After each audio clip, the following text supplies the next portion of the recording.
Right, everybody, welcome back to another week of Premier matches. Just gonna be me, Quick Horizon, for this first match for you guys. I apologize for the late stream, doing some Father's Day stuff earlier in the day here. I'm pretty washed out with the white there. Uh, Lighting is terrible in the room right now, but we're not gonna sweat about it too much. We're gonna look to get these matches going pretty quick here. With having some Father's Day stuff going on, I unfortunately wasn't able to get the stream going completely. We've been having some weird issues with one of the programs I use, so unfortunately not going to have any team logos on this first screen here, but Derecho versus Atlas, that did occur off stream. The first match we're going to have tonight is going to be the Superior taking on the Jungle. Should be a good one. We're going to see the Superiors return versus the number 2 seed, the Burnsville Inferno. Rounding out the night with a pretty banging match, the Bemidji Lumberjacks versus the Rochester Rhythm should be a pretty good series to round it out with. I'm pretty excited. I'm glad to be back. I had a little bit of time off. Wasn't here last week, but we're back now, and I'm super excited. I'm especially excited for this first match. Oh, I totally forgot to update the title, and I told Stewie I would do that. Give me 1 second while I do this here. But this first match that we have going on here, I'm very excited for. Two previous members on my franchise, Chicken and Wesley, teaming up with Fours here. I got high hopes for the Duluth Superiors. On the other side, oop, that's the wrong one. We've got Gusky, Real, and Brave. I do believe that we have that full roster. Real, you might know him as Risser, a seasoned player of MCS, been around for a couple of seasons now. Yeah, I got some high hopes. No. That didn't work. Well, command's broken. Not my fault. What can you do about it? But looking at this first match of the night, you know, Duluth Superiors, they are currently, I believe they are 8th, taking on Jungle, who are 11th right now in overall standings. A very surprising spot for that team to be at. A very, very, very strong team on paper, but I do know that Wesley wasn't available for about half the games leading up to Major 1, and Chicken was a new addition, not this trade window, but the first trade window that we had. He was picked up by the squad. I believe he replaced Trash, I want to say. Anybody in chat, if you know better than me, tell me I'm wrong. But looks like we've got the players heading into the lobby. I don't want to waste any time here and get these guys going. But yeah, I think that this one, I gotta favor Duluth. I really think that the Superiors roster is super strong. Chicken and Wesley both teamed together when they won the Premier Championship, and now seeing them back on the same team, yeah, I mean, I gotta say really high stuff for them. But Chicago, again, another very, very strong team. So we get game number 1 underway. Firing off really quick here. Move this over so it's used. Oh, as I see C4 is taking a quick shot off the rip here. Chicken looking to get one on as well. Big bang away. Jungle are going to be having to look to keep this ball out of their own half as much as possible. Wesley and Chicken are incredibly dangerous on the offensive half, and Forrest is just an incredible all-around player. So as much as the Jungle can keep this ball out of their own side is ultimately for the best for them. But game number 1 to an awkward touch by Chicken is going to lead to a chance, but banged away. Gusky goes for it, but it's too soft. No! Wesley is not able to get that one put to the side, and that's going to be a goal for the Jungle. Starting off quick here. Mess with some back end stuff here because players put some weird things when they save their names, but that's just the way she goes. First goal going for the Jungle.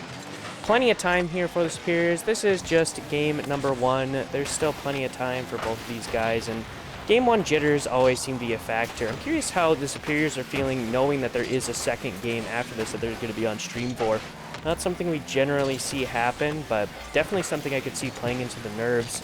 You see Gusky try to get some momentum going. Big 50 by 4s in his own half. Oh, a great bang by Chicken. Maybe nobody back. Brave. Able to get up fast enough. A very scary position for the Jungle. Very aggressive offensive rotations by Real and by Brave there. Both of them were pushed up at the midfield line when Chicken went for that big clear. Got lucky that didn't just go into the back of the net. But, oh, an errant touch is going to leave it for Wesley, but Gusky is there to clear that one away. Ball now banged out again out towards midfield, and Superiors are going to be on their back foot. Big 50 there. Nice team pinch. Cleared away. Real just kind of clearing the ball back into the other side. Correct me if I'm wrong, but I believe that he started off on a Premier team at the start of the season, I want to say, and then I believe he shifted at the first trade window and then was picked up by the Jungle here. Remix retiring and then Real stepping into that position for them. So this is a fairly new roster, and Sauce, I believe, as well. Correct me if I'm wrong, I believe Sauce went first overall in this team, but 2 players for the Jungle retiring and opening up for what's essentially just a full new squad. Gusky, the only player that is still... No, it must not have been Sauce. Sauce and Swift are over on Bemidji. But regardless, 2 out of 3 players new as of this last trade window. As we see a shot just go barely wide. A great touch by Chicken on his own backboard. Clears that one away. And some nerves maybe, I'm guessing, on both sides here, but nobody really able to create much space to go for much mechanical solo plays. We see Wesley looking for one, gets to the ceiling, flip, just off. Chicken reads it, it's bar down and in. Great touch by Chicken there, fantastic read. Gusky with not as much control as he wanted, and Wesley with a fantastic challenge. I think a little bit lucky. Seemed like he was drifting kind of wide on the ceiling there. Just happened to end up in a position where he's able to shoot the ball and is able to convert just under the halfway mark of game number 1. Big clear there. Wesley looking to control this ball out towards mid is going to get cut off. Jungle trying to keep up this offensive pressure. You know, with a new squad like this, you want to stay ahead as much as you can because that's where it's the most comfortable. Losing any sort of momentum could be very dangerous for this Jungle squad. But oh, great fake by Real. Looks for the 50 on 4s, but just a better challenge. 2 touches by 4s. Fantastic follow through there. The ball is bouncing out towards midfield. Jungle keeping the ball in the Superior's half since being scored on. This ball over the last 30 seconds has not had an opportunity to leak out. There it is for the first time. Oh no, never mind. Chicken gets shut down. A fantastic 50 by Real. He doesn't have enough moves to follow this though. Oh, forces touch, beats Wesley. 50 by Brave. Here's an opportunity. Real does not have boost to challenge this ball though. And to keep it in the Superior's half as Chicken just tries to shut this one down on his own. Bouncing off the backboard. Great touch by Brave there to clear this one off to the side. Real with another opportunity, but gets beat by Chicken. Chicken looking for another one, but it's saved away by Gusky. A fantastic opportunity there. See this ball touched on towards net. Jungle now kind of locked in their own side, looking to clear it out. Gusky with 2, can't get 3. Ball is going to be leaking into the Superior's corner. Wesley, big 50 though. Fantastic touch there. Is going to free this ball up. Let's see who can read that 50 out towards mid. Another 50, another 50. Both teams not looking to give the other an inch. And Brave goes missing. That could be dangerous. Gusky left alone, but he is able to 50 that ball away. And now Chicken is just going to bang this one in, looking to create an opportunity, but 2 on the backboard. Team Pinch are going to shut down that play. As we head into the last 30 seconds, looking like we might start with the Game 1 OT. Ball in the Jungle's corner. Gusky now with this one. He's going to bang it out, but Chicken is there. This one is leaking dangerous. He's going to get a touch. 4 is not going to turn on this one immediately. Decides to let it play slow. Real is there on the touch. Wesley now looking to get something going. He gets 1. Can he get 2? He can't. No, and Chicken is not able to convert on that one. That was a free opportunity, but an errant touch by Chicken clears the ball to the side. Some OT in game number 1. Nothing like that to start off your Premier night. So we see 4s looking to rip one on net. Chicken taking his time, very patient. 4s is going to be on that one. It's a free cleanup. It's some errant goal defense there, excuse me. Gusky just not the touch that he wanted, and Brave challenging the 50 as last man. Not a very dangerous situation from Chicken, and that just kind of left out a free touch. 2 4s. He was able to put that one away. Game 1, seems like maybe some jitters on both sides, but Superiors are going to walk it down and walk away with that one. Tons and tons of shots on the side of the Superiors. Man, 11-2. Not even close.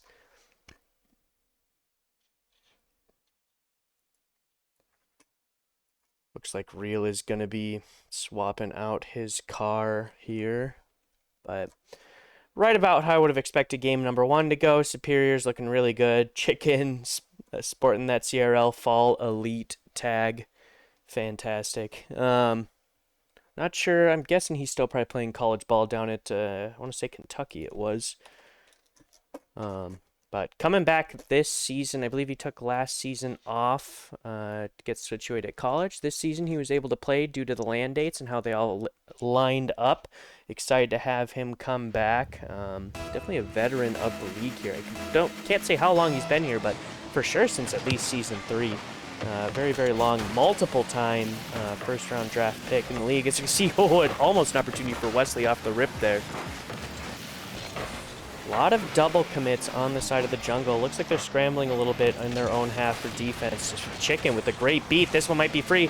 Gusky missing that one, but nobody for the Superiors challenging super hard. Sephora is looking for a double tap. It's a free touch for him. There's the second bar down goal in a row for the Superiors. Man, huge bop up, just completely dusted Gusky. Man, not much he could do about that one. Brave tried to make a play on it, but all smiles on the side of the Superiors. That's what you love to see. Team is definitely feeling it.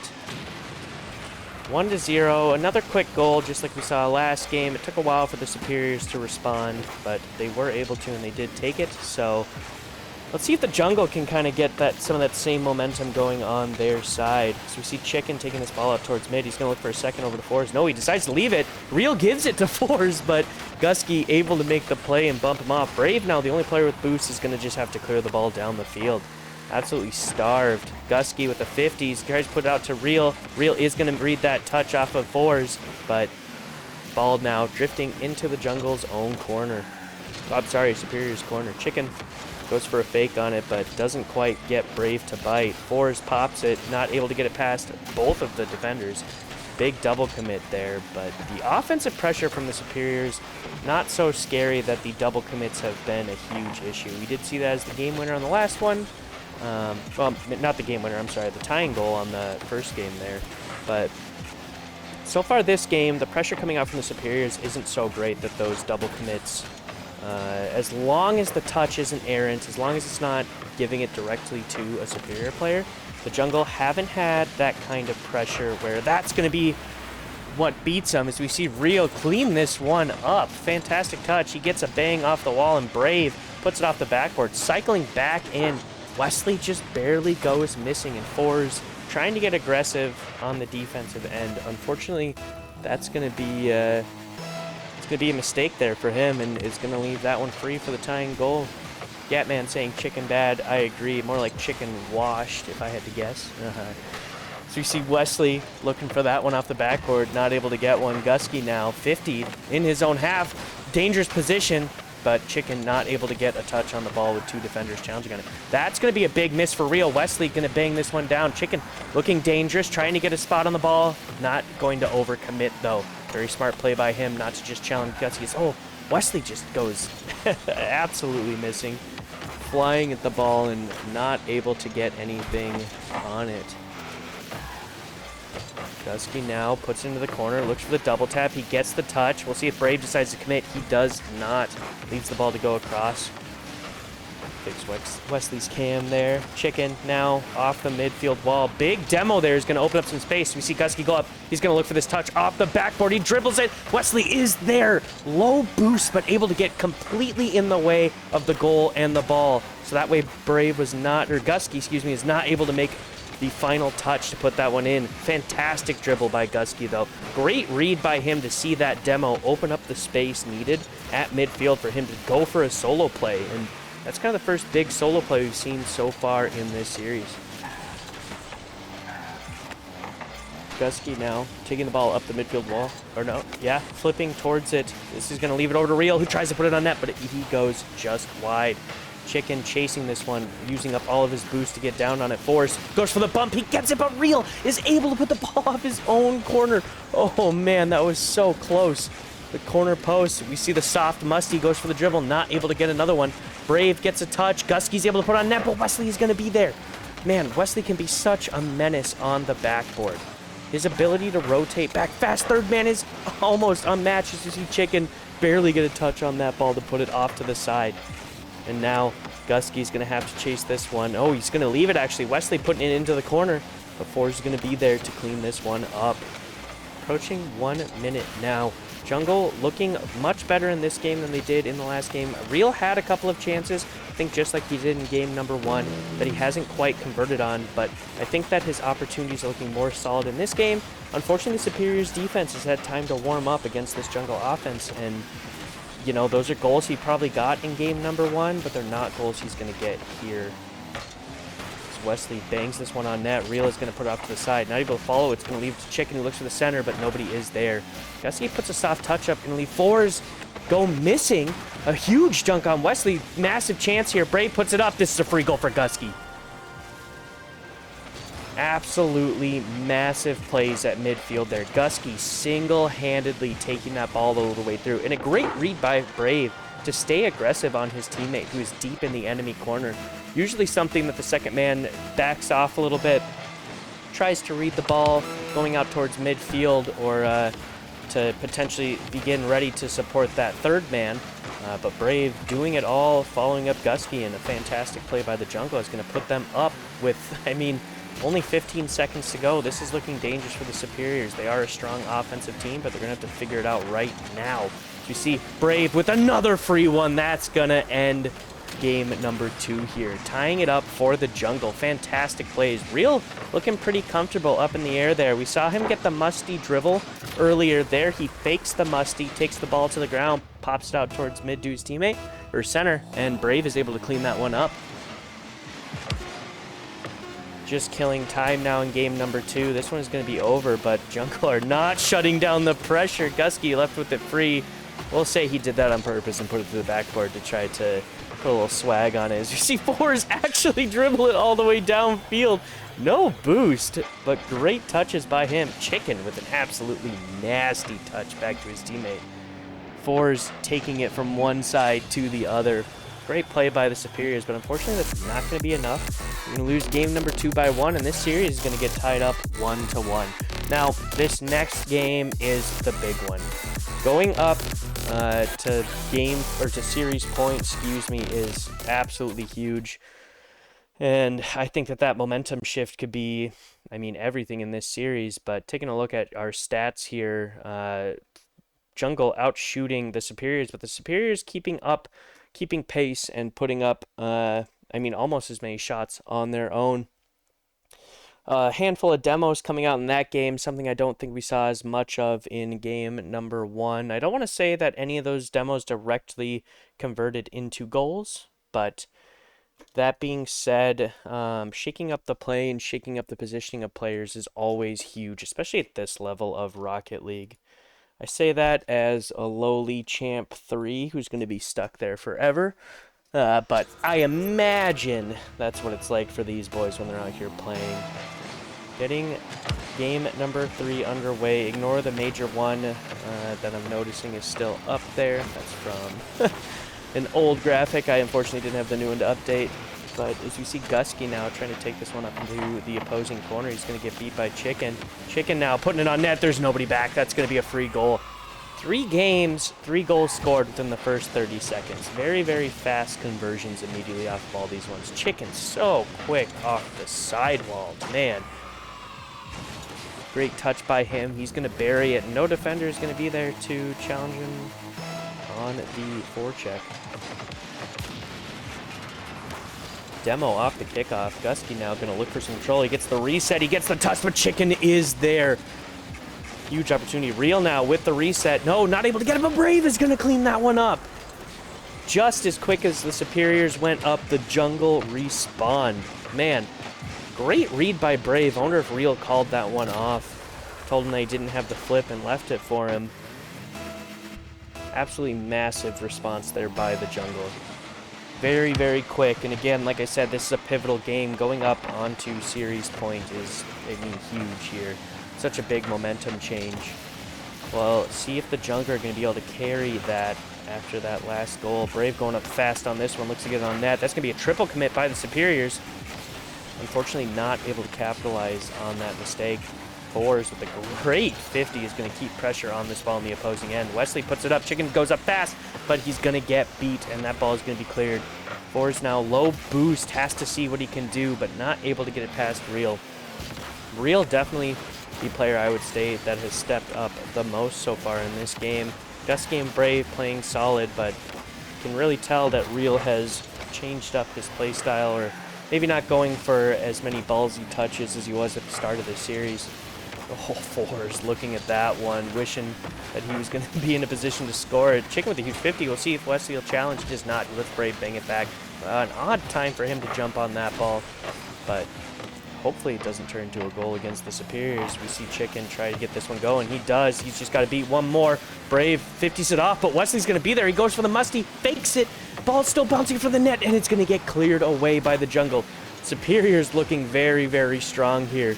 The offensive pressure, the mind games that are coming out from these boys. Multiple fakes, and not just that, looking to force the team into an awkward touch, force the Jungle into an awkward touch to allow their teammate to be able there to clean it up.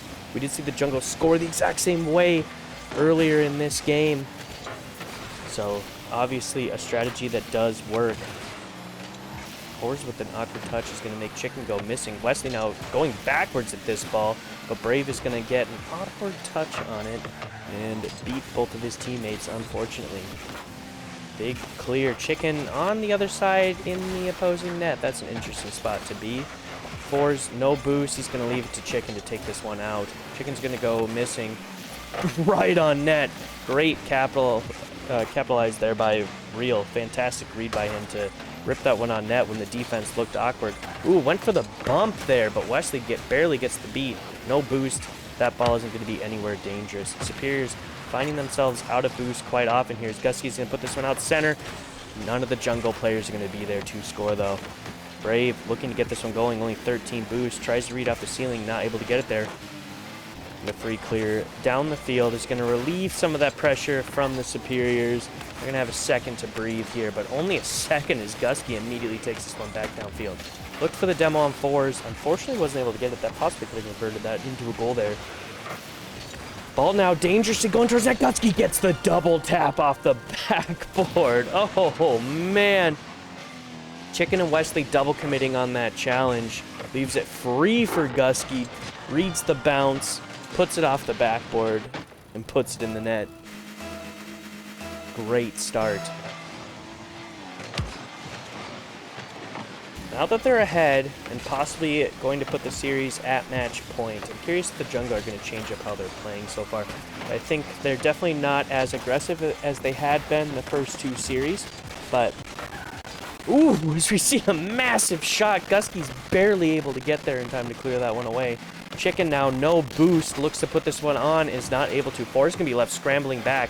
Oh, he's actually going to have enough time to clear this one away. But Real with the fantastic challenge. Gusky now puts it on. Wesley's going to be there. Back out towards center. Brave not going to challenge that one as Forrest clears it back into his own corner. Jungle onslaught. As Real barely puts it on, it's going to go just over the net. The Jungle are looking to keep up as much pressure as they can. Is it going to turn to a goal against them, though? It's Chicken too awkward to put it on net. His touch goes off the crossbar. Or off the post, and I mean, that was free for the Superiors. They just got caught awkward, scrambling backwards, and unfortunately not able to convert. Approaching only 30 seconds left in game number 3. Jungle are in the driver's seat. Gusky goes for a dribble. That first beat was huge. The 50 in front of the net. Oh my gosh, Gusky. Get out of here, man. Chicken almost got a piece of him, trying to recover coming off the wall, but Gusky gets the ball past him, gets the 50 against Chicken, who was able to recover in his own net. And Jungle go up by 2, and that is likely going to do it for game number 3 here for the Jungle. They're looking very, very solid. Gusky himself, man, showing off why he was the first overall pick this season. Definitely a player to watch out for as we see Real read the touch off of Gusky. Ball goes off the backboard. And Real is there to clean that one up. Wesley goes missing again. He seems kind of anxious on his own goal line. We see him jumping a lot at these balls and going missing. And it's just unfortunate. But up by 3, game number 3, going to the Jungle. Absolutely massive. Duluth definitely has the opportunity to regain. I would not be surprised to see this series potentially flip, but with the offensive pressure and the defensive mistakes that we're seeing on the Superiors, I think that this is the Jungle's to lose at this point. Chicken gonna mess around at the 0-second mark, looking to get this one out center. He does. Wesley is there. He didn't have to be. Jungle are gonna just score that one real quick. Looks like we got some car changes coming out from the Superiors. We see 2 of them dip from the match. But yeah, Duluth definitely need to change it up. They need to not be so anxious on their own back half. We see a lot of double commits coming out from them in front of their own net, and it's pretty unfortunate. Oh, why did it go to this screen? So here we go. There is the stats from that last game for you guys. Equal shots, almost equal demos. Just a couple more saves from the Superiors, but it didn't matter for them. The opportunities coming out from the Jungle just a little bit better in game number 3 there. Now as the Jungle are pressuring match point versus the Superiors, hopefully this pressure isn't going to get to them. It's surprising to me to see this series kind of run away like this. I definitely thought that the Superiors were, especially after that game number 1 where the Jungle looked a little iffy, looked a little anxious. The offensive opportunities coming out from the Jungle just weren't quite as good as what we were seeing from the Superiors as far as connecting goes. But, you know, in that last game, Jungle seemed to have tightened it up. They're looking much better on the offensive side. The pressure is great on the side of the Superiors, but they just haven't been able to turn it into goals. But now they're facing match point. More pressure now. So you see Chicken take this one up towards mid. He's going to look to get a solo play. Great read off Brave's touch. You're going to have to leave it for Gusky, though. Gusky looking to get a play. Wesley trying to snipe that one on net. Not able to get there. And Forrest is going to find himself all alone. Chicken with no boost. This is dangerous here as you see Gusky pop it out towards center, but Wesley with a fantastic read on his own backboard. I mentioned in game number 1, Wesley can be very dangerous on his own backboard. He's so fast in those third-man rotations, but he just needs to not be double committing with teammates. That's what's ultimately turning the opportunities from the Jungle into goals, is when they're having these double commits out in front of the net. And granted, we have seen Gusky's style on him a little bit. Gusky's been looking incredibly child. Series score is 2-1. I had to get that fixed there, Bubbly. My overlay decided to be funky for a second there, but game point for the Jungle, series point for the Jungle. This could be huge for them. This would be an absolutely massive win. This is a team that they're contesting. Top 8 spots get to go to LAN. We only have 3 weeks of matches to go after this week. So, I mean, every single point really matters. It all matters as seeding heading into that second major. And granted, you know, if any of these teams do better than their opponents or the teams ahead of them heading into the major, likely they're going to have the opportunity to jump them. But heading into the major, you want the best seeding that you can have, given we're starting to see a little bit more separation from Premier. Well, I guess maybe a little bit less than we were seeing before, having 2 teams undefeated heading into the major. But it's going to be seeding for these guys. I'm sure they're all thinking about it as we approach the end of our league play season. A big pass from Wesley over to Chicken. Not able to get the shot off. Pinch. Brave and Gusky looking to get some pressure going. Oh, a fantastic touch by Real, but Fours in front of his own net. Feels no fear. Oh, man. Massive touch there by Brave. Oh, what a read off the bounce off the wall. Wesley looked to just bang this one down, and Gusky with a huge clear down the other side. Massive touch by Brave. Jungle now leading as we approach the halfway point. This is the first game that we've had where there wasn't a goal within the first minute from either team. And now finally, we're going to see 2 coming out from the Jungle. An immediate response from them. Yeah, Bubbly, Real is Risser. It looks like he decided to rebrand. I think he did it earlier in the season. I couldn't remember if he had been drafted Premier or not at the start. I believe he was on a team, was released, has been picked up again now here by the Jungle. But yeah, that is Risser, previous Challenger All-Star.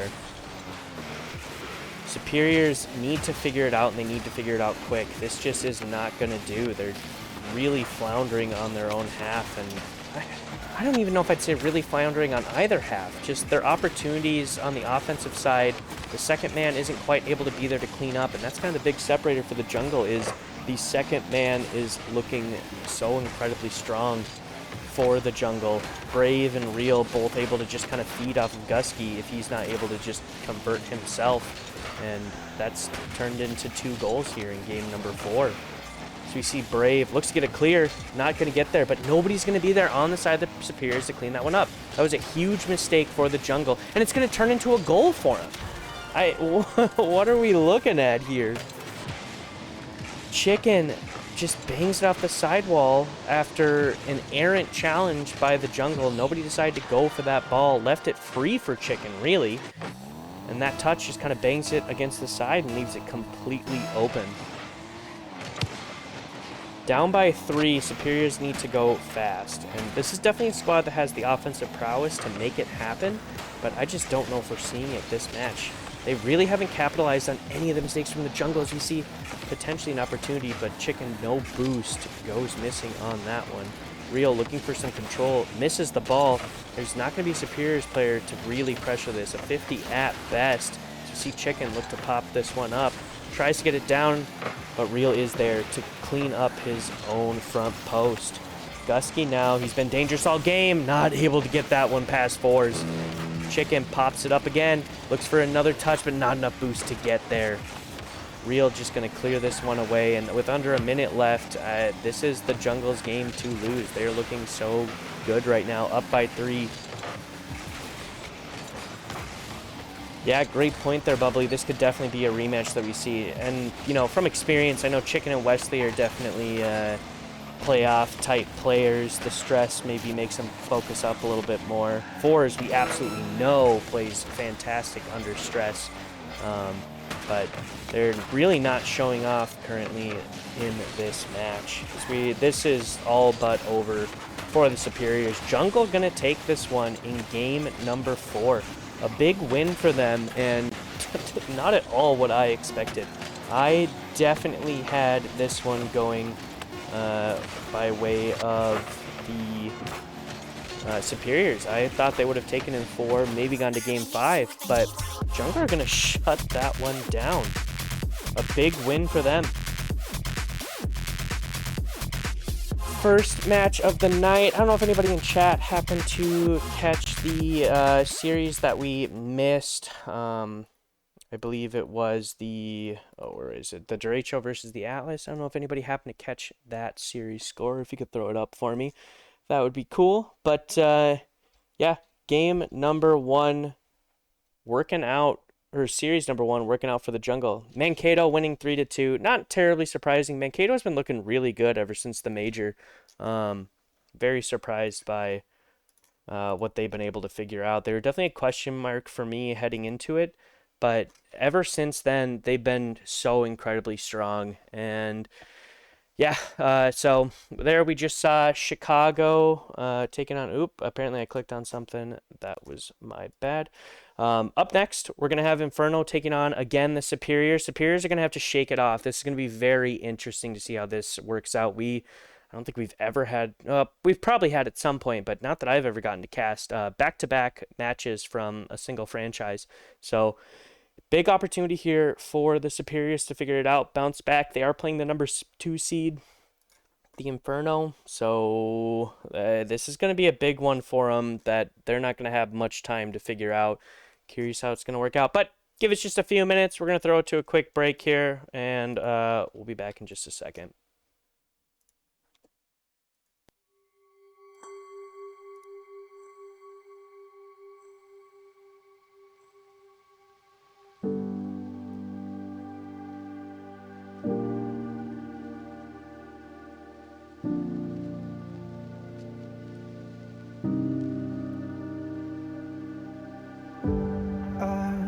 My feet off the ground, let gravity take me up. As beautiful as it's been, it's time for me to go. I wanna sail away, I wanna feel the weightlessness of my soul.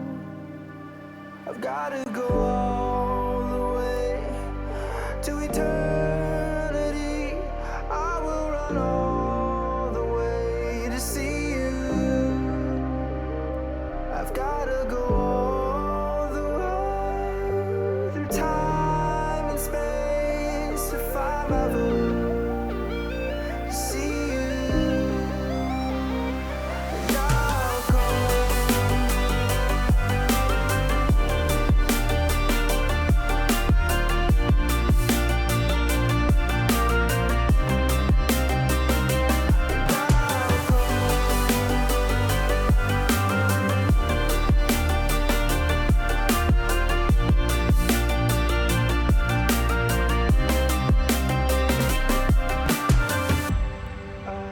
Lift my feet off the ground, let gravity take me up. As beautiful as it's been, it's time for me to go. I wanna sail away, I wanna feel the weightlessness of my soul. I've gotta go all the way to eternity. I will run all the way to see you. I've gotta go all the way through time and space if I'm ever to see you, and I'll go.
I know it's coincidental, but I'm getting kinda mental. Cause every time I'm busy, yeah, your mood goes straight south. When I try to reassemble, and you're not feeling level, but I can't be the only one that's helping you out.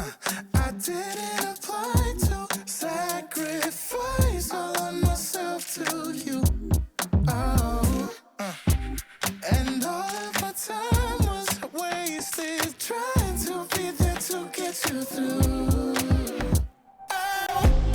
I'm working the night shift, spending all of my time helping your mind shift while I'm losing mine.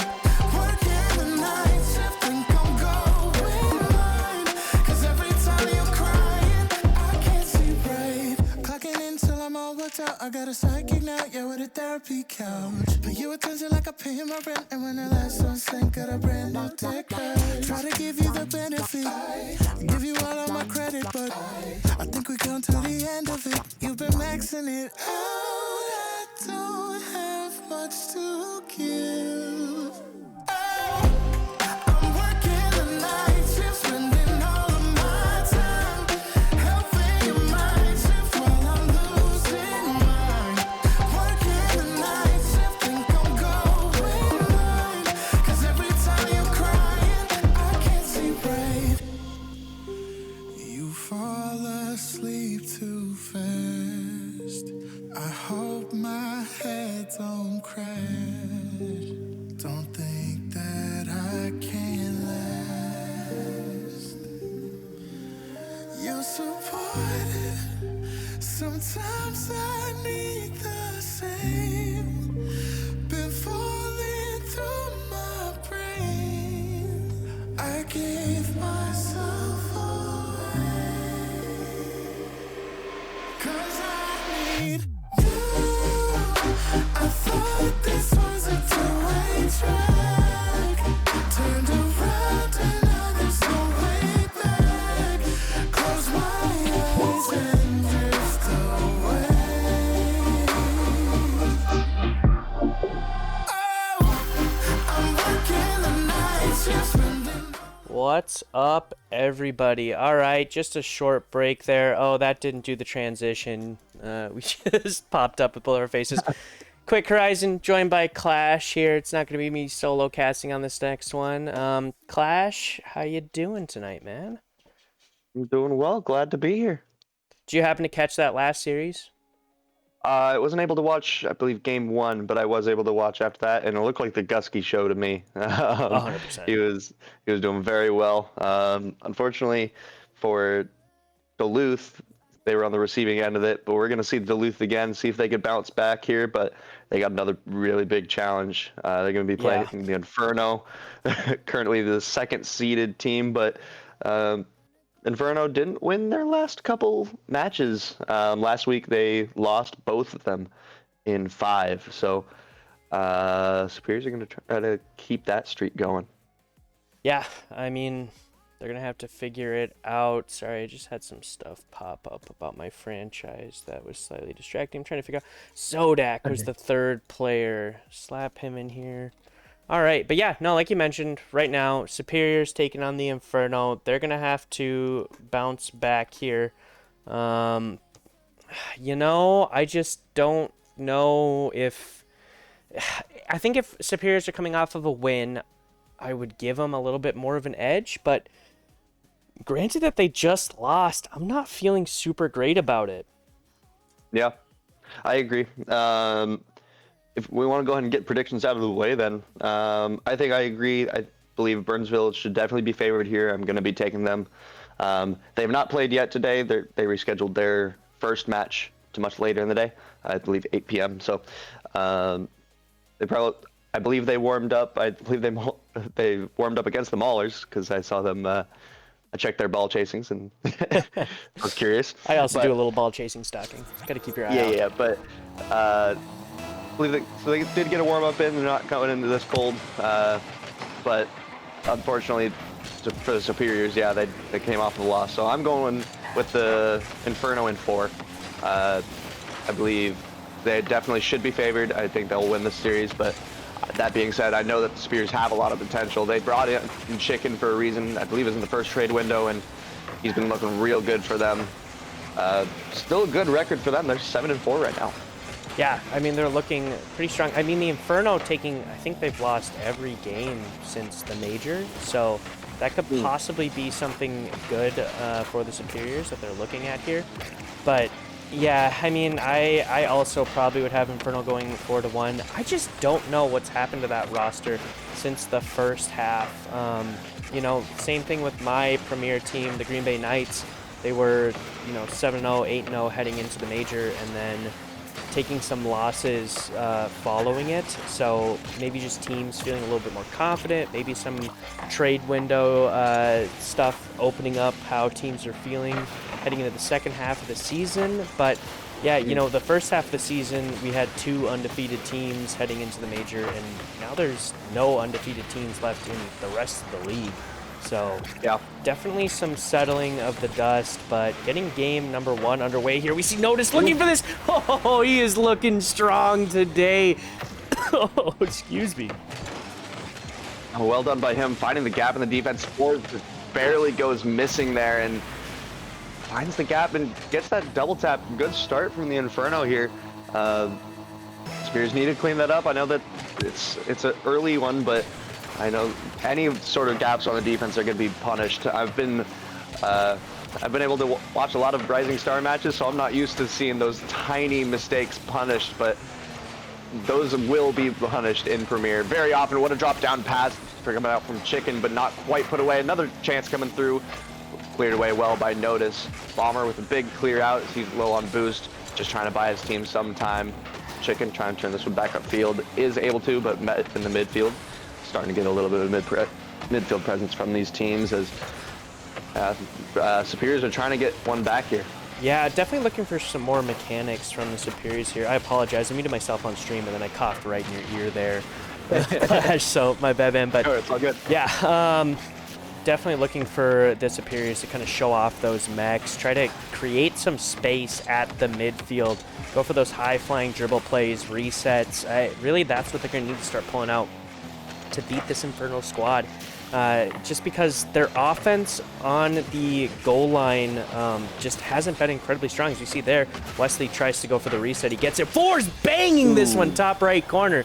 Fantastic read by him. And there we go. That's just the kind of plays and pressure that this opens up. We see that reset immediately turning into an awkward 50 by Notice in his own half. That 50 leaves the goal not completely open for fours, but open enough to where he's able to slot that one in, and Superiors are going to respond immediately off the kickoff. It looks like Wesley still has his Hiving Rangers goal explosion on, but man, a quick start here for the Superiors. Yeah, very important second goal here, right off the kickoff. That's just such a quick swing.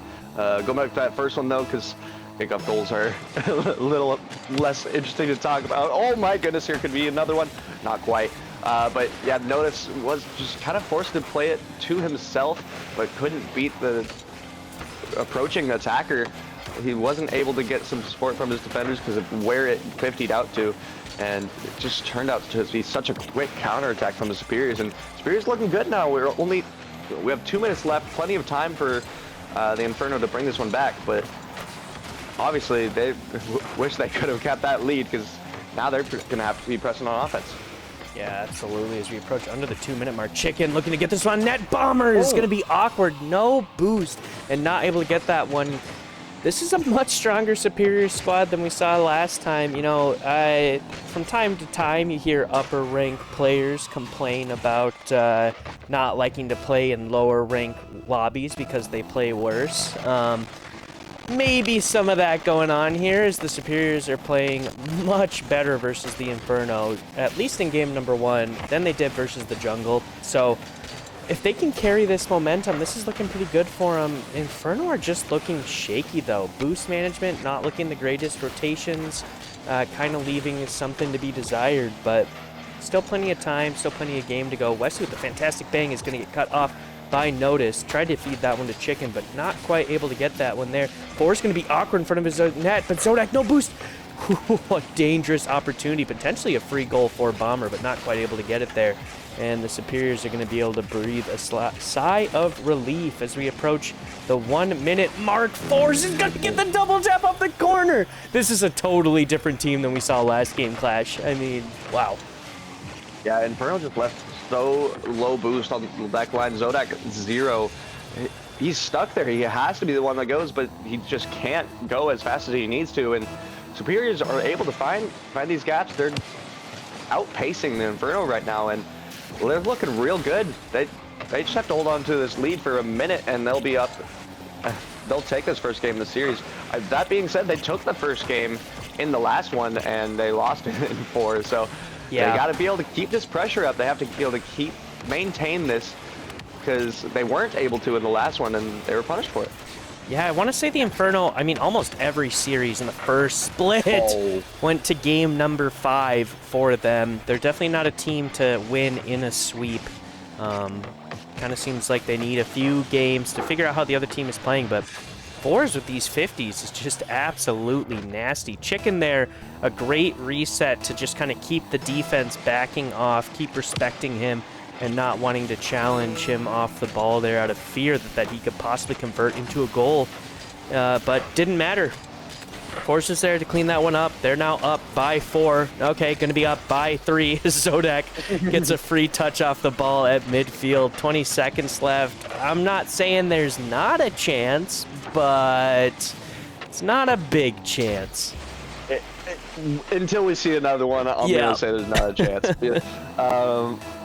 Yeah, it's at least nice for a momentum shift. Burnsville getting one away, kind of proving themselves that they can do it. Obviously, they already have won this game, but it was very early. So bringing it back late, they're proving that they can still score on this Superior squad that is looking very good.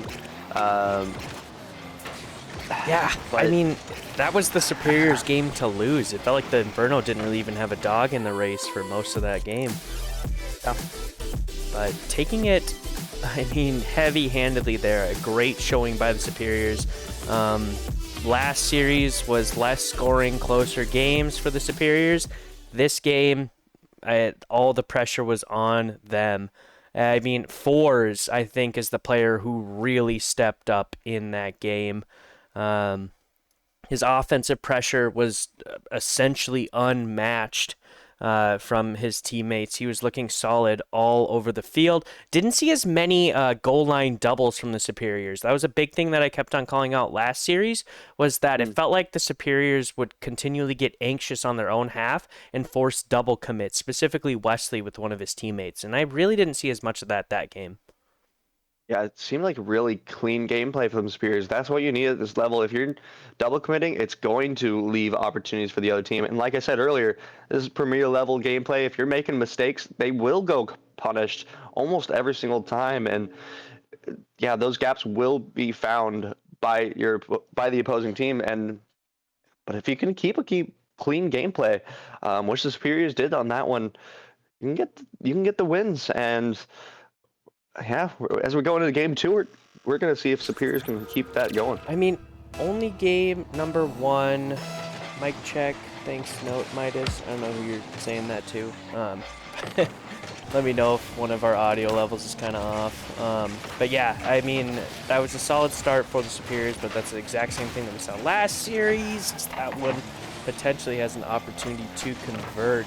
Gonna get cleared away. Notice trying to slap it on net, but Wesley is there. Bomber with an opportunity. Chicken's gonna challenge him in the corner. Bomber is gonna go missing though. It's gonna leave Chicken free boost, free ball, flips it over to Fours. Fours is there. Oh, but not even get the double, and then he gets the bump on Notice. What in the world was that play clash? What? It looked a little weird, but I mean, even though Fours missed it, they just had so much pressure. Chicken with the flip reset to beat that first defender just let the last defender so weird. He couldn't do anything, even though that first shot wasn't as on target as the Superiors probably hoped for. It did not matter because of all the pressure that was built, all the presence they were having on offense there. Notice left alone on defense here, able to get a good touch though, but he can't really follow it as best as he wanted to. Worked it out though because Zodak was able to bail him out with a pinch. Bomber trying to keep this one forward. Zodak redirects just to keep possession. Not really any threat there, just just a possession play, but this one is going to be threatening. Notice able to get this one on target, almost saved away, but from the sidewall, Notice able to get one on target. Man, Fours maybe not realizing that he was the last man. Not really a ball that he needed to challenge like that. It really wasn't that dangerous, and Chicken almost able to make the save there. So incredibly close to clearing that one off to the side, but that's going to be the Inferno's tying goal. A little bit more skin in the game than when we saw them last game here, but game number 2 gets underway. Bomber's going to go missing on that one. Notice in his own corner, looks to get some pressure. No boost. Big 50 by Wesley, but a free clear by Zodak. Only Fours alone on his own half. Oh, that was a massive 50 by Notice. Almost left that one free out in front of the net, but Fours is going to be able to get a piece of this one. Now Fours off the ceiling, goes for the musty. Notice is there. Oh, shoot, this could be a free goal. Chicken, no boost on his own side. What happened here? Fours coming off the ceiling. That was, a nasty musty by him, but Wesley committing super hard on that touch, and Chicken not able to get any boost on his way back. It looked like the Superiors were really banking on Fours getting good touches there. Wesley was pushed up well, and Chicken was rotating towards the boost as Fours was getting the touch, but he didn't quite get the touch he wanted. In a way, it kind of gave away possession to Notice there. And Notice getting another one there. He's been doing pretty much everything for the Inferno so far this game. Obviously, we're only 2 minutes in. The other teammates have plenty of time to do something, but I don't know. You guys don't have the scoreboards up right now. You'll only see it when we're on that POV, but Notice has 400 points. The next person is Zodak with 100, so it's a bit of a carry so far in this game, but that's all you really need when you're up 2-1, as they're getting some more offense going here. Notice trying to get this one middle, is able to get it past the defender. Wesley, great touch to get that one clear. Trying to get some pressure. This one goes under the defender. Fours able to get it clear though. Chicken trying to follow up. Fours last on the goal line is able to get this one cleared out. Bomber just trying to keep some pressure here. Dealt well with by the Superiors. Lots of boost for the Superiors, even though they've been held on their goal line. That's not always something you can say when it looks like someone has sustained pressure. That could have been a little bit dangerous from Wesley. Good touch by him though. Keeps it just wide of that post. Bomber looks like he accidentally grabbed that boost from his teammate. That was just the only path he had to take the boost.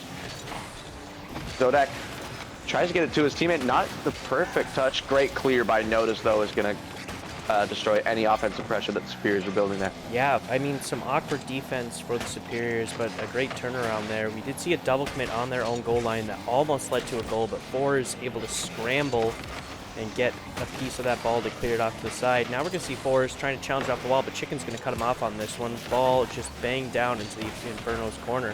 That's 1 beat for Zodak. That's 2 possibly beat for Zodak. Wesley not able to get there in time.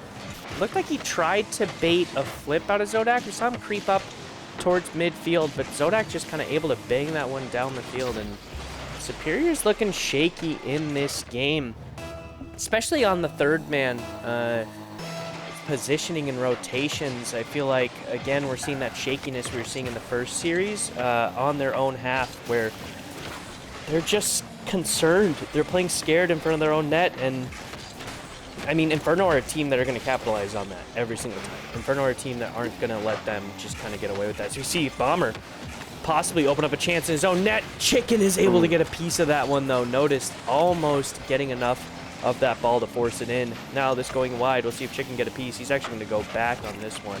Zodak clearing it down. Bomber puts it up. Notice not there to convert. Now Chicken, low boost. He's going to leave it to Fours. Fours popping it, but Zodak is going to be there. And just this midfield pressure that we're seeing from the Inferno, I feel like Premier games are really won at that midfield spot. You can't get pressure going from there, and there we see it. Like, the Inferno just able to convert better at the midfield. We saw a great pass from Bomber, 50 from Notice that bangs it out towards middle. Some panic from the Superiors on their own back end, and that's going to be a 3-goal separation for the Inferno, and I think that's going to be the one that wraps this one up, Flash. I agree. Yeah, Inferno looking good in this game too. Brought this one back.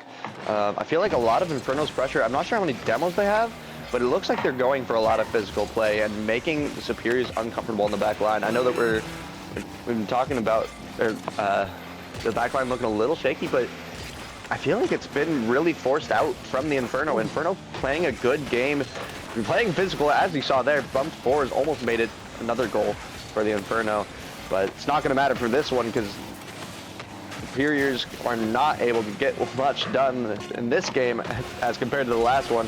Inferno will take this game 2 and looking really good while doing it. The Superiors really want another one. They just took out 2 defenders, but weren't even able to get one through for the road. I'm concerned what this might be spelling out for the Superiors. This is exactly what we saw last series from them. I mean, a few more goals on both sides, but yeah, I mean, kind of the exact same thing. And taking a look at the scoreboard here, you know, the biggest thing that stands out is Wesley's scoreline. Really not able to get any pressure going. Bombers almost mimicking it, but Bomber got 3 shots on net. A little bit more offensive pressure coming out from him. And yeah, I mean, Superiors are just looking shaky, whether it's on the offensive side at the midfield and on their own half. Like, it just kind of seems like they're maybe not fully trusting each other, maybe overcommitting on some balls that they shouldn't be going for. And I really don't know what the root cause of that would be. But yeah, Clash, I mean, this just kind of seems like a shaky roster that is still kind of figuring out what's going on here. Yeah, I think they have to figure out a way to deal with the physical play that Inferno is going for. Like I said, it's not a ton of demos. It was only 3 that game, but they are going for a lot of bump plays, making them uncomfortable. I noticed the one where Wesley was back. I think it was the second goal maybe for Inferno, maybe third. I'm not sure, but he was kind of getting chased the whole time. He had to push further up than he wanted to, and kind of just wasn't there when the shot came through. They're just left in weird spots because of it, and they have to figure out a way to overcome that. Normally it's by keeping the second person a little further back, not stranding that third man on the island. They're playing the third man far enough back, but because they're getting pressured, that third man isn't able to do what they need to do. So because of what Inferno are doing, I feel like Spears have to make a change on their rotation on the defense. Interesting. I wonder if that's a similar thing that other opponents of the Inferno have run into. That maybe is kind of a sentiment shared by the whole league when playing against such an offensive-heavy team. But that sort of adjustment might be difficult for them to recognize and notice on the fly, because that is really a big thing about Rocket League. If you don't have a coach letting you know about what's going on, it's really up to these 3 players and each of their own perceptions on what's happening on the field and how to shape that. So very interesting, and I think I might agree with exactly what you're saying there. But, you know, getting game number 3 underway here. It looks like Superiors are trying to slow it down a little bit. Softer touches coming out from them in their own half. We're going to see Wesley try to clear this one up. Not the biggest of touches, but notice almost gets it on net, but 4 is going to be there to clear it away. Fantastic 50 by 4s. Here's a big opportunity. He's not going to be able to get the centering touch, though. It's going to be a free clear by Notice. That bounce just a little bit too awkward for him. Almost turned into an opportunity, though. And great presence from Superiors there, trying to get some pressure going, but Forrest caught on the back line a little bit, was able to get back just in time. But yeah, Superiors getting some great touches there to try to maintain some offense. Weren't able to get past the back line in Inferno, though. They are holding strong as I'm saying that, though. Wesley able to get one away. Fours gets this one middle for him. Great touch out to make the defense awkward. And Wesley is just fast for that one. Places it top left. Yeah, Notice was exactly where he needed to be. He was right along the wall, shifting into that top left spot. But that 50 by Wesley, I mean, turned into more of a pinch and left it free as we see Fours trying to get that one ripped on net. Another touch by Wesley over to Chicken. Barely one of the Infernal players get there in time. Fantastic opportunities coming out from the Superiors. Huge offensive pressure from them immediately following that first goal. Now that they're leading again, we saw this in game number 1. They went up fast, but game number 2 was kind of a turnaround for that. I'm curious to see how it changes their style of play. Great touch by Notice, goes on net but cleared away. Chicken left with the opportunity, tries to clear it away, looks for the 50 but not able to. And Wesley's going to have an opportunity to do something with this ball. He's going to lose control of it with that touch. Oh no, Chicken, not the touch he wanted. Yikes, that was scary and shaky from the Superiors. Yeah, that could have been so much more dangerous if Notice was just a couple car lengths further over. He couldn't really predict exactly where that one was going to go because he wasn't going to predict that was going to be such an errant touch, but not punished away as Bomber is able to get this one in the net. This one's tied up now. Man, Notice just clearing it. Fours challenging fast off of that one. I really think that was probably Fours' ball to clear. But, you know, even though he wasn't able to get there, Wesley was positioned to get it, and that demo completely freed that up for the Inferno to be able to score. So, absolutely huge demo there, and they're going to tie it up under halfway. That's a huge shift in momentum, a big mental boost for the Inferno, and curious to see if they're going to carry that through, if Superiors are going to kind of steal up here. See Chicken get this one out to Wesley, but it gets cleared away by Zodak. This is possibly dangerous. Fours, no boost, awkward on this one, just kind of pushes it out towards center. But the Inferno push it back to their own corner. Zodak tries to feed it across. Notice is not going to be there for that one, though. Chicken popping it high is going to get challenged by Bomber. Force is there, and he's barely on. From my angle, I thought that that one was going off. I did not have much hope that this one was going in the net. A little close. I was definitely a little worried, but Forrest, all he had to do was hit any part of the net. He just had to have a tiny bit of power on it, and that's all he had. Tiny bit of power, barely on the net, but it's in the net, and this one's in the net too. Bomber right off the kickoff goal. Superiors wanted to hold that lead so bad, I'm sure, but Inferno wanted nothing to do with that. Played it off of Fours. That's going to count as an own goal on the stat sheet, but Fours couldn't really do anything about it as he was just recovering for the kickoff. Yeah. And Inferno get this goal back as they're trying to maintain this pressure now. Chicken left on the back line, almost dunked away. Zodak trying to get some pressure here. Bomber able to get a good 50, good pressure by him. Just rotating through there, making the team uncomfortable. Wesley gets a little bit of a 50, not able to beat out the midfield from the Inferno. Bomber up. And more 50s coming out, and the last defender commits from the Superiors, and Zodak able to get a free one. You hate to see that. Man, I saw him no boost. Kind of thought that he would start going back on that one, but he instead decided to commit super hard, and that just wasn't the play in that position. We saw Chicken really force the ball up. He was still recovering. Fours reading that prior touch, and unfortunately, the ball just kind of drifts into the net. But it's another opportunity. But Fours and Wesley both on top of each other. Doesn't matter. Doesn't even matter. They're tied back up. What an awkward challenge. I'm surprised that Fours and Wesley both went on that one, but I guess it worked out. That was weird. That was scary. Yeah, it looked like it looked like a double commit, but the first touch from the double commit was so perfect to the second person that was going, and it just played right on his hood. As now Inferno are trying to get one back because they didn't like that very much at all. They didn't think they deserved to get scored on, and they might not have, but here's the score line, 3-3 anyway. Bomber trying to get this one forward, keeping the pressure going, able to beat a defender here. Zodak just trying to take some control here, couldn't get an angle to it. Notice, still trying to keep the pressure going, able to get this one middle as Zodak almost able to get this one on target. Chicken clears it away well though. Wesley has 0 boost. That just has to bang it back to the midfield as Forrest is able to get one forward. Not quite on target, not touched though by the Inferno defender. They're on 0 boost, they're a little awkward. Zodak will take it over. He's on 0 boost now. Chicken happy to just kill this one as this one goes into overtime. Yeah, game 1, series 1, we saw an overtime. We haven't seen one since then. So looks like Superiors are really trying to lock this one down, figure out what they were doing wrong during that last loss, and I think they've kind of found it. Inferno are looking pretty strong here, but Superiors maybe trusting each other a bit more. Probably a lucky goal, we might call it, off of Fours there at the end to tie this one up.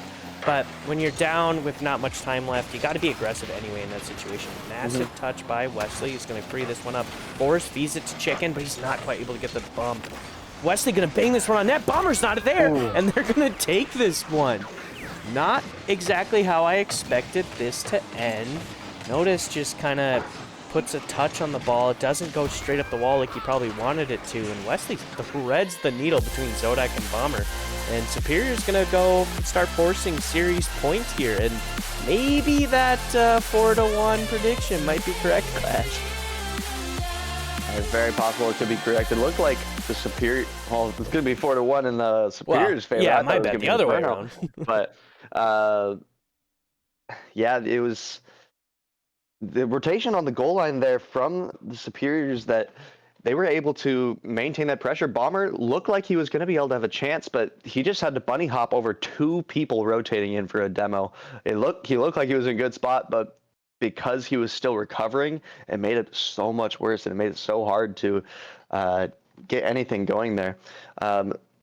We're going to get a little lobby reset, so give us a second on that. A couple players asking for it. Let me get you invited real quick here. Yeah, sounds good. But yeah, again, the demo plays are, even though not a lot of demos themselves coming out from either team, these physical plays from both teams are really paying dividends on the offense for both. And that in this case, the Superiors were able to be on the benefiting end of it. Yeah.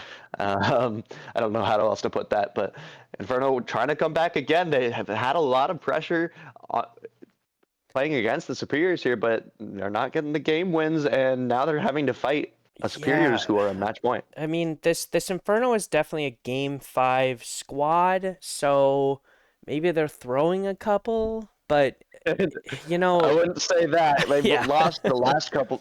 Last week they lost both in 5, so we'll see. We'll see. Yeah, Bomber's kind of the player I'm keeping an eye at on this Inferno squad. That final goal seemed like it was due to him pushing up too quick through the net. Granted, it was a great slot by Wesley, but the defense that I'm seeing from Bomber kind of seems to be the lacking point for the Inferno.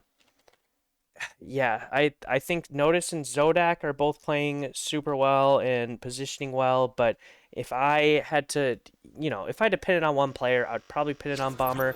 That being said, on the other side of the coin, for the Superiors, I think it's Wesley that I'm looking to see kind of step up here, and I don't think that they can do the same thing that they did last game and win again here. If they do exactly what they did last game, Inferno are going to have to take this one and push it to a Game 5. But that being said, off the start here, some good defensive plays, not trying to play too fast on the side of the Superiors. Chicken going for the solo play. He's going to accidentally bump it too hard and push it too far across. Wesley looking to feed 4s. He is able to. Now with the shot opportunity off the backboard, is Chicken able to get there? No, he decides not to challenge. Great read by Chicken as the third man to not overcommit on that ball. As we see a shot barely get saved away by Wesley. Only 30 seconds gone. We saw a goal last game already at this point. Saw a few in the last series by this point. But 4's huge beat. Notice is going to be there on his own backboard to get that one cleared away. Man, great challenges coming out from the Superiors immediately here. Yeah, Superior's really trying to put on the pressure. They're going to counterattack from their end right now. Chicken trying to take a solo play. 2 defenders meet him in on that back line. 4s leaves it for Chicken. 4s a 0 boost. Chicken able to get this one middle. Not quite there as Wesley, as he's 0 boost. Didn't want to commit fully, as Chicken's still trying to maintain the pressure. He's the only one that's really pressing right now, but he's the only one that's been able to get boost. Chicken, full boost again, trying to put this one middle. Again, not really to a teammate, just keep maintaining some pressure. Bomber trying to get a counterattack going, able to play this off a defender, 50ing. Zodak gets bumped off this play. That could have been a great chance, but it still is a chance, as Notice almost able to get this double tap on. This one could be a chance. Chicken, great save from him. That could have been so dangerous, but met well. 4's a little low on boost, is able to get some good touches there as he's able to beat the last defender. Zodak just able to get back in time for the Inferno. It's a very back and forth game. Both teams trying to get some great pressure, and they are getting some great pressure, as Bomber doesn't want to commit too hard for that. And both teams, they're getting a lot of pressure, but they're still being careful while doing it.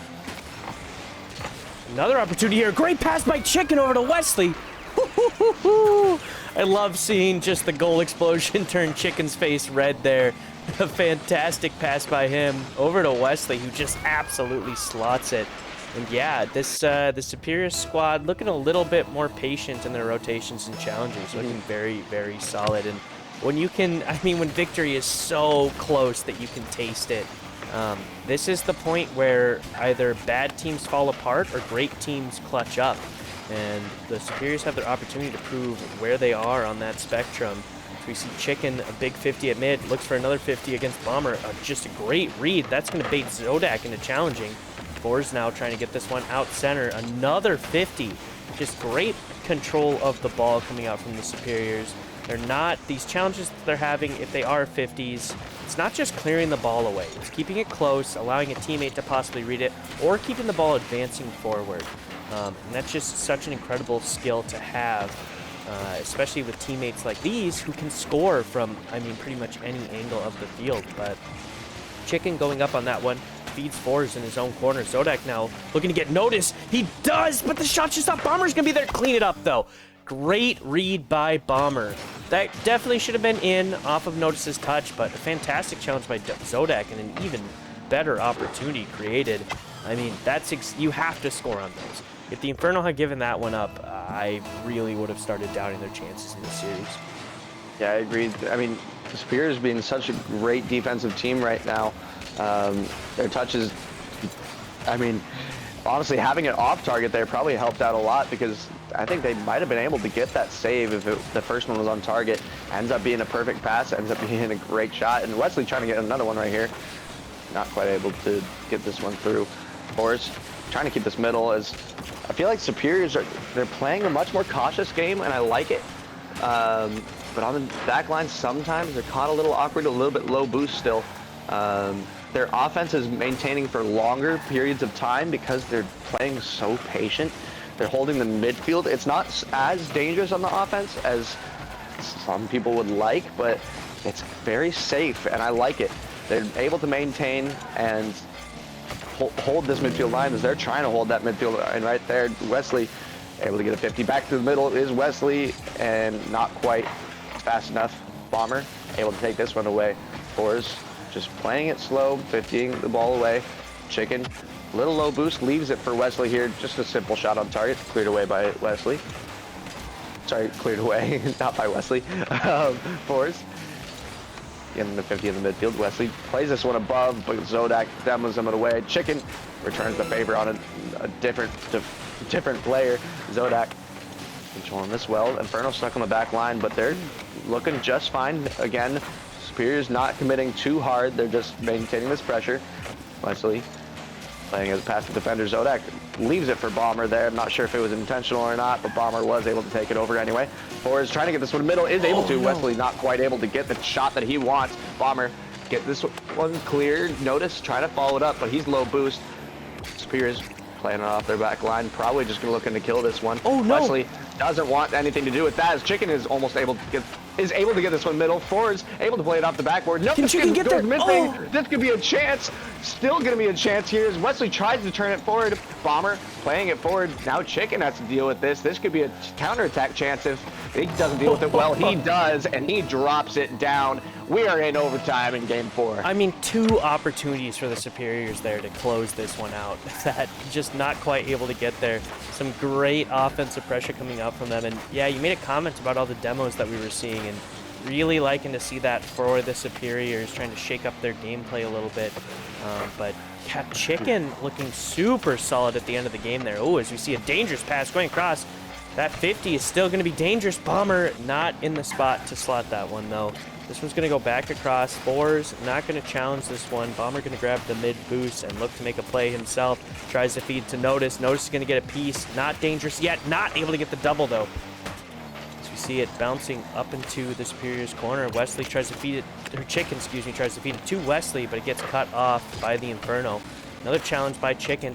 Not the best touch by Bomber, but a double commit for the Superiors as Wesley comes flying out of his own net. You see him sink into his chair there. That sucks to see. Just a great beat by Notice. He takes out 2 Superior players from the play there, and Wesley just going Mach 5 towards the ball. Unfortunately, he's going to get beat, and now, all right, guys, first game 5 on stream. I mean, yeah, the Inferno are Game 5 Kings prior to Major 1. After Major 1, they're more like Game 5 Princes, Jesters, whatever you want to call it. But yeah, I mean, that game there really could have gone either way. Taking a look at the stats, though, I would say that the stats seem to be favoring the Inferno. 9 shots versus 7 with 6 saves versus 7. I mean, I don't know about you, Clash, but I think that was probably the Inferno's game to lose, and they didn't. I wouldn't be surprised though if we go back to the ball chasing replays and stuff after this, that I feel like Superiors had it in the Inferno half more often. They just weren't pressing super hard on the line. Like I said, they were holding the midfield. They were keeping it in the Inferno zone a lot. I felt like this was a very 50-50 game, and that last mistake from Wesley pushing a little too close was really the big difference.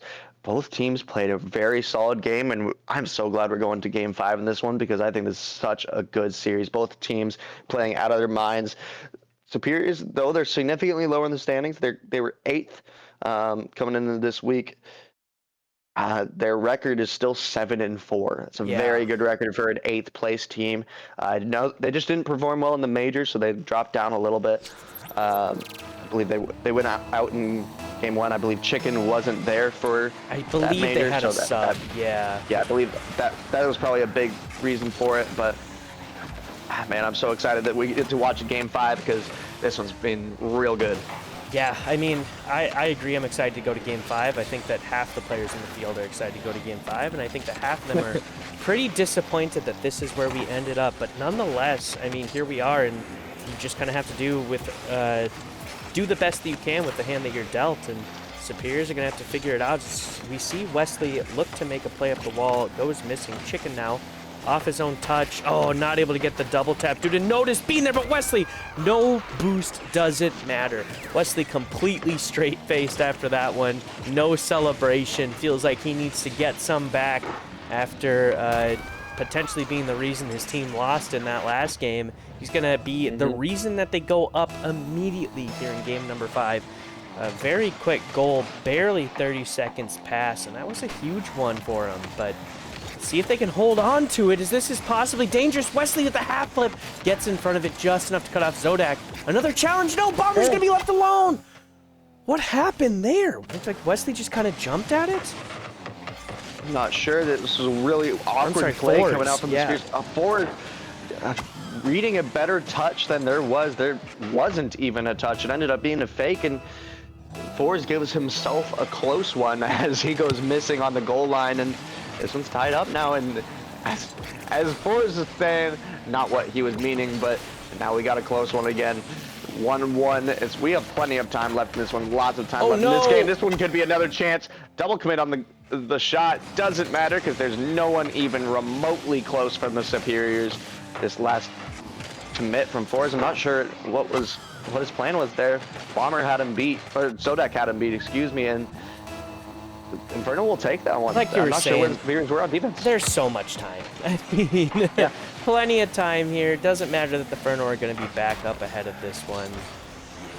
If you're the Superiors, you definitely want that one back, but it's not going to be the end of the world for him. But there's that shakiness again, like we saw throughout the first couple of games and throughout the first series of today, where on their own goal line, there seems to be some panic with their challenges. And, you know, I think that they started trusting their teammates, and that started to get them some success, but maybe some more of the nerves coming back into play. As I say that, though, Wesley is going to try to feed this one out to Boris. Here's an offensive chance. Not quite able to get that one past Notice. Bomber puts it on. It's going to be just off, though. Wesley is there to read it. Chicken trying to chase this one downfield. Another opportunity for the Superiors. Wesley with the back pass. Fours is going to chase this all the way down the field. Chicken tries to feed it out to Wesley. Wesley's going to be there. Nobody's going to be able to get that next touch, though, because Wesley, as third man, challenging that ball, it's just too much pressure for your teammates to be able to read. Midfield presence coming out from both teams here as Chicken's trying to get this a little bit of offense from the midfield, almost able to do it himself. That would have been an insane play from him. Fours goes missing as he's trying to play this one forward. Chicken Wesley! able to get one forward to his teammate. Not quite able to get a follow-up after those 2 touches, but that was a dangerous chance as Wesley's trying to maintain the pressure. Forrest here to redirect, and he hits that shot.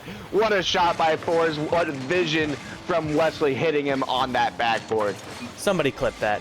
Somebody clip that. Yeah, peak chicken, you got it right. Oh my gosh. Wesley, no boost. I was a little bit concerned seeing him there just because it's so difficult to get a shot with power on net when you're crossing on the opposite side of the field from where you want to place the shot. And he was able to get power, but it goes over, and it didn't matter. Forrest reading it perfectly, slotting that one on. And this is like I was saying at the start, where Forrest is such a good all-around player. He's solid on the defense, solid on the offense. Wherever you put him, he can make plays, he can be dangerous, and he's showing off there why he is a premier champion. One of the defending premier champions. And if I had to guess, this is a roster that he could possibly go back-to-back with. So you see him barely cross the net there. A dangerous opportunity. The Inferno now looking to get some pressure going the other way, but it's going to get cut off quick by the Superiors. The clear by Zodak relieves that pressure. Such an even game, and I love it. Yeah, either team could easily take this. Both squads trading blows. There's whole series coming out from the Inferno. The defender probably had that. He might have been getting disrupted on the back line, but Zodak was in a position to have that, and oh no. Those are the same nerves we've seen from the Superiors. Those are the exact same nerves. Yeah, the nerves coming out, and Inferno are going to have to get one back here, as that's the difference right now in this game. That own goal right there. Chicken trying to maintain the pressure for his team. Forrest plays this one forward to notice an awaiting notice on the back wall, as Chicken just holding the midfield. Superiors doing what they've done best this series, holding that midfield hard. And this one could be an opportunity. Chicken able to get a simple redirect in, beats a defender here. I'm not sure who went up here and didn't make contact. Bomber just a little bit too close, and Notice not able to recover the miss from his teammate there, and now Superiors have a 2-goal lead. What a massive challenge by Wesley at the midfield there. I mean, the guy is driving backwards toward his own net, able to cross the field and get a touch on it to redirect the ball forward towards the net. I mean, the shot was on and Chicken was able to position there, but I mean, absolutely massive. And we are going to need a miracle from the Inferno. They are going to need to get some crazy offensive pressure going if they're going to want to stick around in this series. Under a minute to go, Bomber trying to be that pressure, not able to get the second one, and it's going to leave a free touch for Chicken. Notice now in the offensive corner, not going to challenge the 50 there. Ball popped up. Chicken now looking to feed it out to his teammate. Ford's going to be there. It's going to be a shot, but Notice is able to stay on that ball. Wesley diving at this one, just trying to get it clear, but Notice cutting him off. Zodak trying to put it on. Notice is there, but it's going to go over. You have to score those ones. Oh, they're almost able to convert on a cross ball, but Wesley is going to be there as third man. Bomber now looking to get an awkward touch. He does. Is it in? It is. Bottom left corner. All right, 8 seconds to go. That is plenty of time to find a goal. Only took him 20 seconds for that last one. Oh, what a touch by Bomber. A great read off of Notice's touch off the sidewall. Yeah, fantastic touch by Bomber. It might have been going in anyway, but he had to get that touch to get himself some time on this one. As Notice trying to play this one forward. He is able to. Chicken meets him on the back wall. Zodak has to keep this one up as it's 0 seconds, and Superiors will be able to kill this ball, will take this game. What a close series. What a fantastic series. I am so glad we got to cast that one together, and Superiors just edge out the Inferno and take this victory. I'm so... That was hype. That was such a great series. That was so hype. I thought we were possibly going to get another overtime in that one. But luckily the Superiors able to clutch up. You know, as much as I like to see the Inferno win, being the team that is ahead of them, with how many points that the next major is worth, I don't think it matters too entirely much. I really think that whoever performs the best in the major is likely going to be the team that is able to create that difference. But that being said, a fantastic showing by the Superiors, taking down a team that, I mean, even a few weeks ago, I don't think that we would have guessed they'd have been able to beat. Game 4, going the other way, we would have guessed for the Inferno But Superior's taking it down in Game 5 is not a complaint from me. We've got one more match to go for tonight. The Lumberjacks taking on the Rhythm. This is going to be a super exciting match, guys. You don't want to miss this. Give us just a few minutes and we'll be right back. Try to pretend. I put my hand on my heart just to see if I'm human. You hold your breath just to see if you can. When you've been broken, when you've been broken, could there be an answer in the hurt that set me free? More than all these empty words that brought me to my knees. And I'm broken, but I'm hoping. And I'm broken, but I'm hoping. And I'm broken.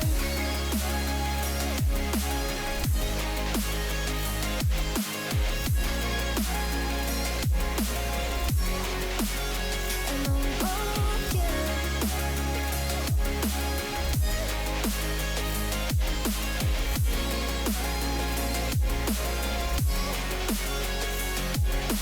let it in, I can take it.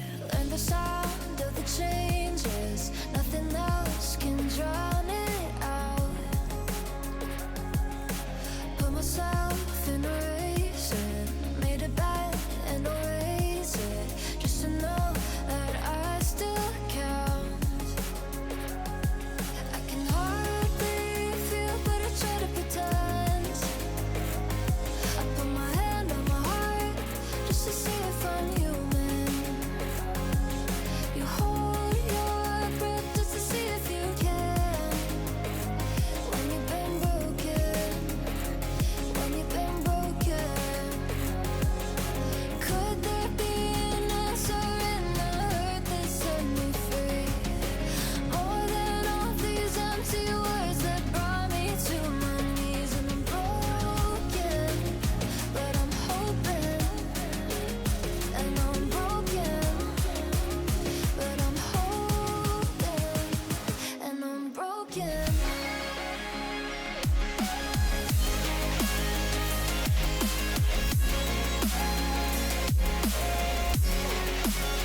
And I'm broken.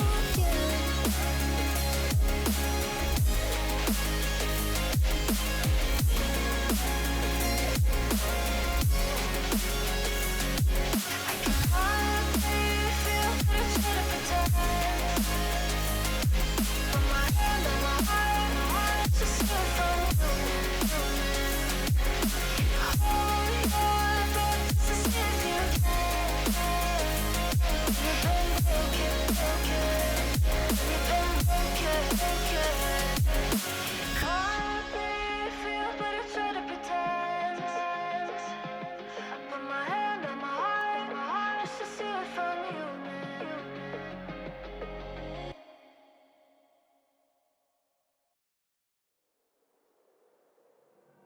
Running around like dollars in the wind, bending over backwards just to let you in. I told you that one day ain't never enough. You tell me I hate you, I still call you up. If we don't got trust, we can never have love. I was putting in the hours, I was. But you were calling me a liar, liar, liar, liar, liar. Yeah, I've been putting in the hours, I was.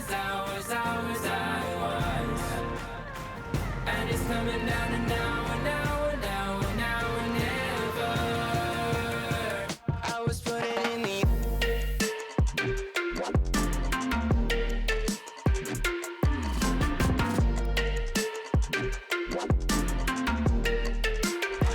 I was putting in the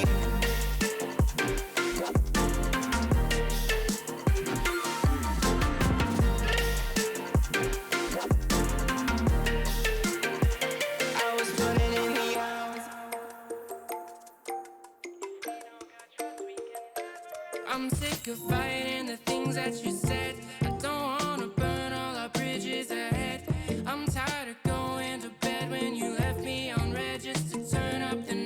in my head. I told you that one day ain't never enough. You tell me I hate you, I still call you up. If we don't got trust, we can never have love. I was putting in the hours, I was. But you were calling me a liar, liar, liar, liar, liar. I've been putting in the hours, I was. And it's coming down to now and never. I was putting in the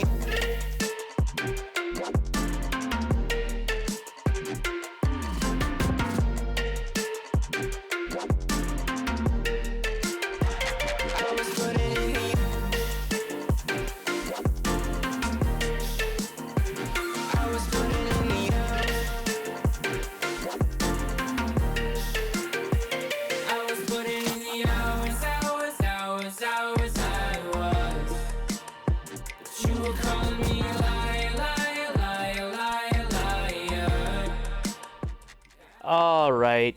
The timer was a lie. I apologize. Transition's still not working the way it goes. We're going to get back this next series underway quick here. We got everybody in the lobby already, but I don't want to dive into it that fast. Let's just give a quick recap of tonight. Again, I apologize that there aren't any logos on there. Derecho taking down or losing to the Atlas off stream. We start up the stream today with that Superiors versus the Jungle. Superiors able to come back though in their next series versus the Inferno, going to game number 5. That was super hype. If you missed that one, definitely go back and take a look at the VOD. And like I mentioned, Lumberjacks versus the Rhythm here for our final match of the night. Before we get this underway, Clash, what are your predictions? I am quite sure that it'll be the Rhythm. The number 1 pick for the Lumberjacks, the number 2 overall in Sauce, is not playing. Yep. And we got Bob subbing in for him. Love you, Bob. You're a great player. But you're no Sauce. Those are some big shoes. Those are some big shoes. It's just going to be so hard to fill those shoes. So I'm taking Rochester in 3. I think this one goes in the sweep. Yeah, I mean, I gotta agree with you, unfortunately, on that one. Bob is really gonna have to play up here. You know, last season played super well in Rising Star. This season performing well in Challenger. But yeah, like you mentioned, I mean, Sauce is such a big part of this team to be missing. Ooh, as we see Skies almost converting on that one. Wasn't entirely sure if Midas is going to be able to make it into this game. Luckily, it looks like Rochester does have their full roster. We saw, not last week, but the week before, Dicey subbing up for the Rhythm and them actually finding a win with him. So this Rhythm squad looking super strong. I mean, Calster and Midas have so much history and so much chemistry that that's going to be a big thing to try to get past. We see Swift almost converting that one into a goal, and now DJ on the attack. But yeah, this Lumberjack squad has a few hurdles to overcome, to say the least, as Swift almost gets that one on net. And I mean, the Rhythm just kind of letting the Lumberjacks have opportunities off the start.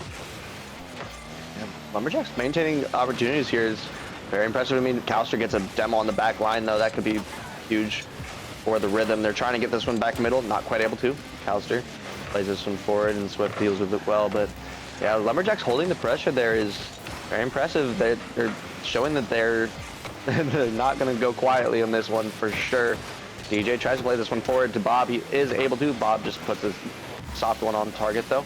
Not able to control it as well as he probably wanted to. Skies going for a little control touch there, but gets demoed for his efforts. Bob playing it off his own backboard. Not able to control it. Calster back middle, and Midas able to get this one. And yeah, just a little bit of back and forth. Soft touches coming out from both teams, but this Midas one could be a chance. It's made it past the back line of the Lumberjacks. I'm not sure how, but Midas will say thank you as he's on the backboard and redirect this one.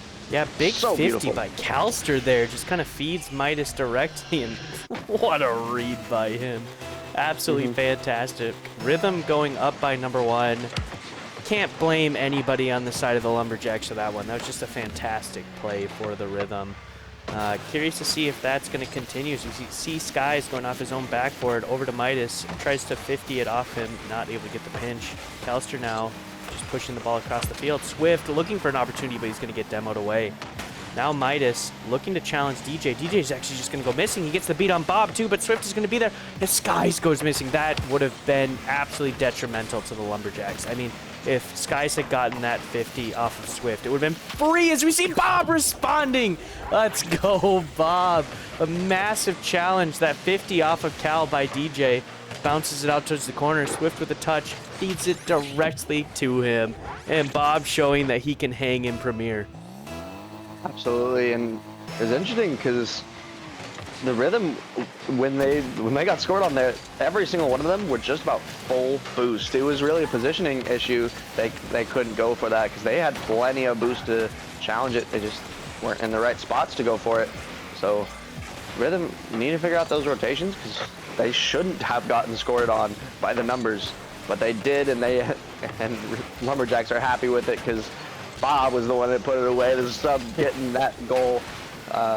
Obviously, for his confidence levels, that's going to be huge. If Lumberjacks have any chance in this one, Bob is going to have to be able to play at the caliber that he needs to play at for Premier. Swift just able to get this one cleared as Skies tried to get that one in. Calster trying to keep the pressure going. Bob able to deal with this one well. DJ takes it over, not able to get it past the last defender though, as Midas trying to get it forward. The last defender getting harassed on the goal line. Swift able to get this one clear though, as Bob gets a nice touch. Not quite past the midfield of the Rhythm though, as they're trying to get another one in. Skies going for a crazy little double tap, but not quite able to get it past the last defender. Defended well by the Lumberjacks. You know, Clash, you've been around here for a while with this franchise-style setup where you have a handful of subs to pull from. Which sub you're exactly getting only matters so much. As we see a shot there, but which sub you're exactly getting only matters so much. The bigger thing is how that sub kind of plays around the other players and how you're able to fit them into the roster. We see teams with, I mean, we can call them super subs if we want to, players who arguably should be in the league level that they're playing up to, just not be able to perform, and a dangerous shot by Midas.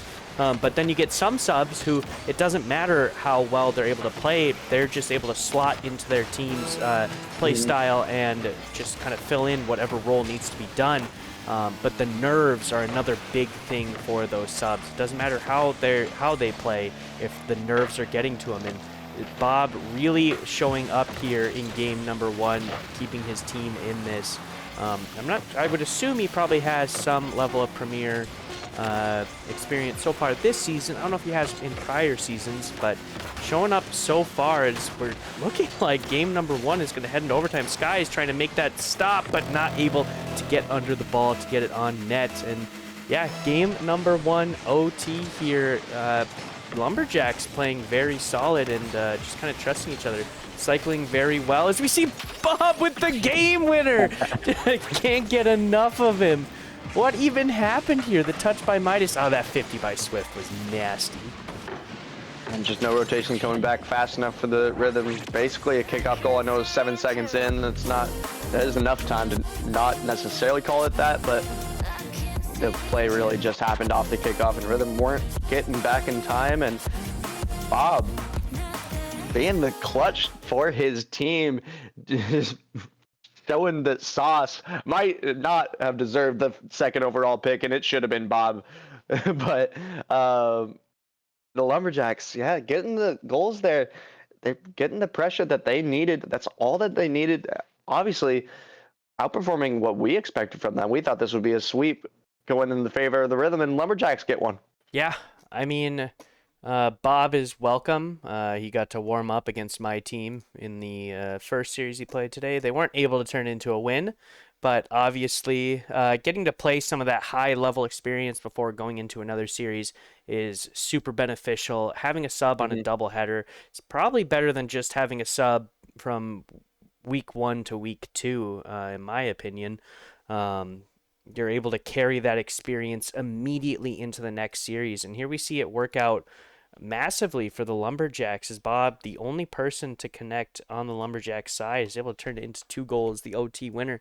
It's a great start for him. Now, on the side of the Rhythm. They're playing super solid. I'm not even sure what they could possibly have to change up here, Clash. I feel like they played very well, but the Lumberjacks are just able to get 2. I feel like they just have to play a cleaner game because I think they're capable of playing a cleaner game than the Lumberjacks here. So they're trying to get that one in, not quite able to tuck this one under the crossbar. Bob able to get a nice little awkward touch, but it was plenty enough for his team as they're stuck on the goal line. But I feel like the Rhythm, they're getting caught chasing a little bit as they're trying to get some simple shots on, trying to maintain hard, forced pressure, but they just need to maintain.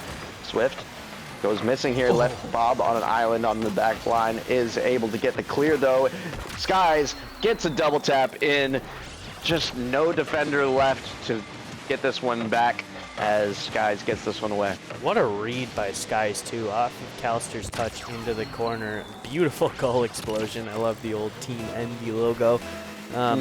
You know, this is similar to what we saw last game, though. I mean, they're up by 1. Lumberjacks, that's not a comfortable position to be in against this squad.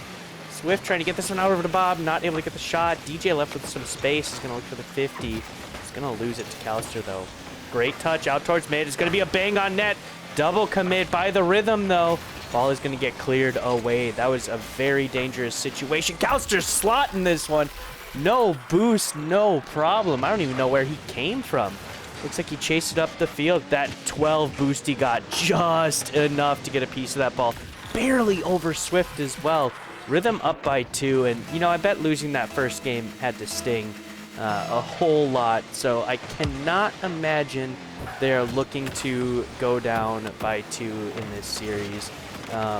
But that being said, there's still plenty of time in game number 2 here. We barely passed the minute mark. Lumberjacks, plenty of time to start to come back here. So we see Swift chase this one out towards midfield. 50 by Callister. He's going to challenge on this ball again. Barely goes missing, though. Gonna lose pressure, though, to Rochester. That demo by Midas, possibly huge. Is Callister going to be able to get there? No, he's not going to commit his third man. Good, smart play. No need to start making dumb mistakes like overpressuring. Yeah, Rhythm really don't want this to be the Bob show as it almost was in game 1. Callister tries to keep the pressure going here, hits it middle, is almost able to connect with Midas. Midas plays patiently, though they already have the lead. He does not need to commit there. And plenty of time left for the Lumberjacks to bring this one back, though, as Skies lets his teammate go. Midas gets one clear, is almost met by Bob. Bob not quite as fast as he needs to be for that one, as now there's some pressure coming up from the other end. Rhythm trying to maintain it. This one's going to be a 50 straight on target. Bob doesn't quite react in time, and Midas gets a big 50 to get this one away. Yeah, not quite the feed that Swift wanted. It looked like he was kind of hoping DJ would take that one up the wall. Bob almost getting onto that ball. Just a great shot there. Fantastic 50 to slot that one on the net. I mean, a good touch by Swift, trying to feed it to his teammate in his own corner. Almost created enough space, but this offensive pressure that we're seeing from the Rhythm is looking incredibly strong. There's a big demo from Callister on Bob. Another demo onto Midas. Swift gonna pop this one up, looking to follow it on the ceiling. Cleared away, but DJ is there. Tries to put on net, but Midas is gonna be there. Bob now challenging the ball in the corner, not able to get it. It's going to clear that pressure for the Rhythm. As DJ clears this one away. And, you know, one thing I've seen Clash, Bob, he's known as huge. That's one adjective to describe him. Another adjective to describe him be the demo man. I mean, he is generally somebody that's chasing people down the field. If he feels like he's not able to make plays on the ball or positionally, he tends to like to go for those demos to open up space for his teammates, but not really seeing a lot of that from him this game as we see him almost slot that one on net. Do you think that the Lumberjacks need to start to pick up those demos and start to look to pressure that way? I think it could definitely be beneficial because they're not able to get through on them this time, but I mean, I feel like for them, it's really more about the solid rotational plays. Because they're leaving a few gaps, leaving people on islands, not getting the 50s that they need. This one almost goes over Swift's head, but he is able to deal with it well. DJ double committing, though. This could be bad. That's what the Lumberjacks need to fix, making sure that they're not putting themselves in weird positions, not double committing, because This one could be finding its way through for the Lumberjacks, though. Dealt well with by the last man on the Rhythm Skies there. Holy cow, that was a wonderful clear. I feel like the demos could help out the Lumberjacks here, as we see one coming through right there. He tries to get another one. Oh, DJ with the flick. I think you're going to There prove it is. yourself right here as Bob gets through on 2 demos on the back line. DJ only has to beat 1. He is able to, and this one's a goal for the Lumberjacks now. Yep, there it is. There it is. As soon as we say it, he gets it done. Now, I don't think it's going to be enough to get them back into this game, but a good start to say the least. Volt Destroyer in chat saying that he thinks once the Rhythms start to read the bangs from the Lumberjacks, they're going to get countered. And I think that that's a good point. As soon as they start to play off those bangs, it's all over. As we see a great clear downfield. Bob tries to bang it, and just like I was talking about, Sky is able to clear it directly over to Midas. It's a free touch. It's a good comm there, Volt Destroyer. Lumberjacks kind of depending on those big bangs, and that's something that happens when you have somebody not as mechanically skilled. You kind of got to rely on those bangs and those clears a little bit more, or your forward passes. If you're not able to get a solo dribble going to create pressure and possibly turn that into a 50, the only other way to really get the ball moving downfield is just to toss it. And unfortunately, against a squad like the Rhythm, I don't think that's going to be enough for them to do. But, you know, it's working on some level for the Lumberjacks. That offensive pressure, those demos coming out from Bob were pretty instrumental there. Last game, we saw him, you know, be the playmaker for his team. But as far as game number 2 has been going, it's been the Rhythm show, and they've had some pretty crazy goals to prove it. Yeah, Rhythm taking this one in a 3-goal lead. They're just looking like the more solid team right now. Dealing with today's coming out on the Lumberjacks, and this one all Rhythm picking up the series now after 2 games. Yeah, I feel like Lumberjacks need to find more of those demos, or they need to clean things up, or both. Yeah. But right now it's that like you were mentioning, the bang ball is what I like to call it when people are not really controlling it well. It tends to happen more as you go down the level, as you mentioned as well. I know obviously Bob is in Challenger right now. DJ was Challenger earlier this season on I believe it was Jungle. He got dropped from that squad and now is picked up for the Premier Lumberjack squad. But as you go further down, as a Challenger included, you're going to have a lot more of that bang ball. Yeah. A lot more just giving away possession, not controlling the ball, just because, as you said, they're not as comfortable with it. I know Bob can control things in the air, but not to the level as most of these Premier players. Yeah, and, you know, mentioning about lower league players playing up into another higher league, something else is that people tend to chase a lot more in lower leagues. You tend to get players challenging you faster up into the air, whether it's due to not respecting your mechanics, to not expecting the level of mechanics that can be performed at that higher level of league play. But that's generally at a higher level like this, you're able to handle the ball a little bit more in the air, go for some more dribbles, use the space that you have a little bit more, because people aren't going to just chase you. As we see that one, we'll count that one up to luck there. Bob's fortune cookie said you get 1 today, I guess. And there it was. That one barely going off. Oh, but immediately on the counterattack. This game off to a very fast start. DJ looking for this one. Looks for the double tap. He gets it. It's off. Oh, no. You hate to see that. Those are the worst ones to not have go in. Counterattack. Oh, I thought that might have been an opportunity coming from the Rhythm on the counterattack there. It's both teams really want one back.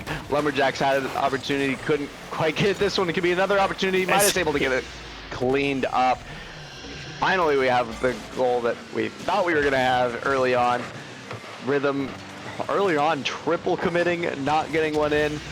Lumberjacks bailed out by a goal line save, and there we go. It looked like a double commit. I saw it looked like Bob was possibly going to be able to get a piece of it from like pushing the back post, but DJ coming in, crossing the net there and cutting him off to get the ball, and Bob was already committing on it. So at that point, I mean, you've got 2 players out in net, and that's just going to be too much. Swift possibly trying to get this one over to Bob. He gets the 50, but it's going to be cleared away by Calster. Banged down the field. Rhythm now trying to get some pressure going, but not able to. We're back to that bang ball game, like you mentioned. It's Calster now trying to get some semblance of control, but again, banged away into the Lumberjacks corner. Swift now not able to get a piece of it. Midas chasing it. Oh, that's a huge 50 by DJ, stuffing Skies in front of the net. That was looking like a goal from my perspective, but not quite able to convert it. This Midas just goes missing. A hard touch wide. It just leaves the ball completely in no man's land. I feel like the Rhythm are committing so much on offense, and they don't need to. They just have to. They have to maintain the pressure. They have to maintain the midfield, kind of like the Superiors were doing in the previous series. They don't need to commit multiple members to try to push, as Lumberjacks are trying to get one back here. Bob able to get a shot on target. Calster tries to get back to the...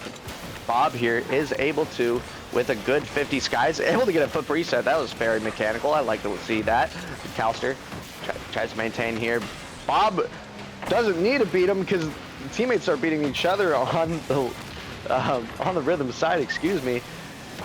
And Skies trying to get this one forward. Not able to get past the last defender.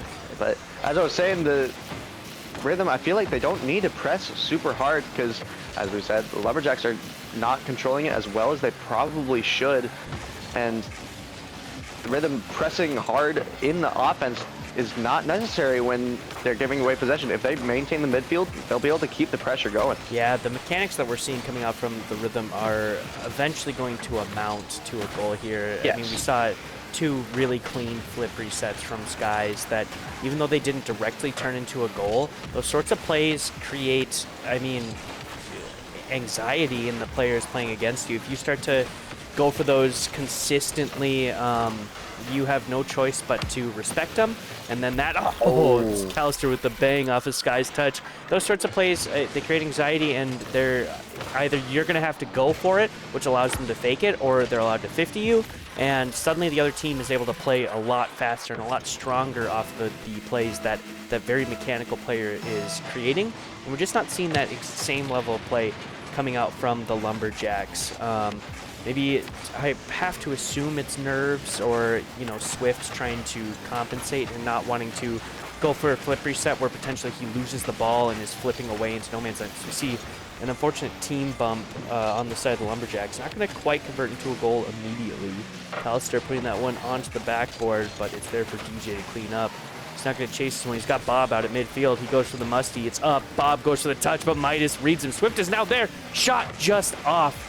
Possibly saved by a Rhythm player there. I wasn't quite able to see that, but DJ with the demo. Swift trying to chase this one. Bob is going to take that boost from DJ. He has to make a play on the ball, and he does. And now we're back to a little bit more dump and chase style play, it seems. We approach the final minute of game number 3. Yeah, Rhythm okay with that kind of play style right now. If they're okay with bang ball at this point because they have that goal lead, and Skies able to get a nice read off the backboard. They take this lead up to 3, and Calster with a great pass there. That control. Did you see him pinch the ball into the corner, read it up, and then flick it into the ceiling? Nasty. Oh, clean. And on the previous goal, too, Skies had so much control. Again, I love the pass that I saw from Skies on the previous one. I know that's a while ago now, but I want to talk about it real quick. He had such a quality hit out to his teammate in the midfield. That kind of control, just, I'm not seeing it from the Lumberjacks, and that's the difference right now. Ooh. But for the road, maybe for the Bob, and maybe even giving them a chance in this one. Not a lot of time left, but it's enough to say that there is a chance. 35 seconds. There's only a 2-goal lead. Second game in a row that we've seen this, though. I mean, where Lumberjacks go down by so much, and then all of a sudden, it seems like they're able to find that on switch towards the end of the game.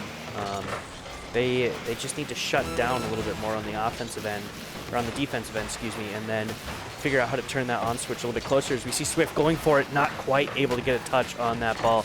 Very dangerous situation there, but going to be a free clear. Skies now chasing this one up. He's going to get beat by Swift. Bob looking to make a play on this ball. He goes up, looks to get the read off the backboard, but Calster is going to be there. No boost, still gets a touch though.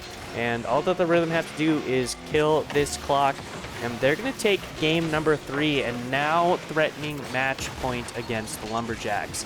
This is a huge opportunity to see Callister not taking his foot off the gas pedal, pushing all the way through. Midas with a beautiful ceiling wall pinch there, feeds it out to Callister. There's that history, that chemistry I was talking about between those two players. But no, I mean, Lumberjacks are now facing series points here, and that is not where they want to be. Yeah, and Lumberjacks, they really need some wins. They are currently 15th seeded in the league. Rhythm are 11th, at least coming into this match. And yeah, Lumberjacks need some wins. Obviously, even with their main roster, they have not been able to do it. So maybe Bob is the solution. I don't know, but so far this series, that's not been the case. He was able to be the clutch factor in game 1, but not in these past couple, as Rhythm just look like they have higher quality touches, better rotations, all of it. Like I was mentioning, when you have a sub, it's how the sub plays around you, and it's how you guys play around the sub. And taking a look at the scoreline, I mean, Swift just wasn't able to do really anything that game. Yeah. He's kind of stuck having to play around his two teammates and not quite able to get that pressure going. Now, sometimes it's fine if he's able to sit back and his teammates are able to create the pressure on the offensive side and convert that into goals, but obviously not what happened in that game right there. And I think that we need to see one of either Bob or DJ try to take a step back and try to feed Swift more. We see Swift trying to feed his teammates, but I don't really see them trying to feed up to him, whether it's on the midfield or going the other way, as we see a free one. Midas, I don't know what he's doing there, but he's going to get a piece of it. That's a quick start for the Rhythm. It's always a bad sign when a team looks like they're starting to have fun, as Midas just clears that one out from his own teammate, steals the goal. That one was very clearly going to be in, but he just wanted the points, wanted the stat pat. If he somehow gets beats out a player by 1 goal at the end of the season by like total goals or something, just got to remember that one. But DJ trying to get this one counterattack going as Swift takes it over. Back to DJ on the sidewall. He's trying to get it middle here, not able to get the touch he wanted. Big 50 going back to the other end. As Rhythm now have the pressure, trying to get this one on target. Callister almost gets this taken away again by Skies, as he did need to redirect that one. Couldn't quite make contact. Skies tries to follow this one up, not able to get the read that he wanted. But yeah, Rhythm just playing a higher quality game, as they're almost able to get this one on target again off the post. And Lumberjacks need to get something clear, as Bob is on 0 boost, can't do much with it. That's huge. Is able to play it middle though, but not really able to get much from it. Yeah, I think you're exactly right. This Rhythm squad is starting to have fun, and that is a scary thing to see as the other team. Oh, as we see DJ almost rip one on net. Bob is going to go missing, though, and that's going to be a free clear away for Callister. A dangerous situation for the Lumberjacks, but not able to convert, and they have to be as DJ goes missing. Oh, almost getting the bump on Swift there. A massive dive by Skies there. Barely off. That would have been completely free if he had taken out Swift, but able to recover on that one. Sky's looking to waste a little bit of time. Big 50, gets the touch off it. Now looking to get it out towards Midas, but Swift is going to be there. Dribbling it down the field, not able to get the demo though. Sky's 1v1 situation, but a big 50 is going to clear that up. Swift, not quite the touch that he wanted there, but able to get the clear across to DJ. And now Lumberjacks can get some pressure going. So we see DJ getting control in his own half. Taking it up the wall in the corner. Massive 50 by Skies, but it's going to get cleaned up by Bob. Another shot by Midas, going to get cleared away again by DJ, and Lumberjacks cannot get this ball their own half. Seems like their best bets are when a Rhythm player bangs it on net and they're able to get a strong touch out and across the field, as we see another dangerous ball cleared away by DJ. Yeah, I'm loving the control that I'm seeing from the Rhythm now. I don't think we had that in game 1, and I think that's why the Lumberjacks were able to do what they were doing. But Skies especially, he's getting such quality touches, that's showing why he's the round 1 pick for the Rhythm. And yeah, he's just getting such quality touches, maintaining possession, beating so many players on the Lumberjacks. They're having to send 2, sometimes even 3 players just to defend what Skies is doing. And obviously the rest of them aren't missing out either. They're also getting a lot of control, but I'm looking mostly Skies as he's controlling so much of this pace, so much of this game, and Rhythm just maintaining well with this 1-goal lead. Lumberjacks trying to press, but they're not able to do a whole lot. DJ trying to get this thing middle and is able to get it past one, but not past the last defender. This one's unthreatening. Now this is threatening going the other way though. Skies not able to get this one away. Midas tried to steal another one, but not able to. Rhythm, maybe a little bit too much fun for them as they're not able to get one away that probably should have been. Skies trying to get this one forward, is able to get it past one, but not able to get it past the last defender, excuse me. Skies back on the ball again, controlling it so well, as he has been doing.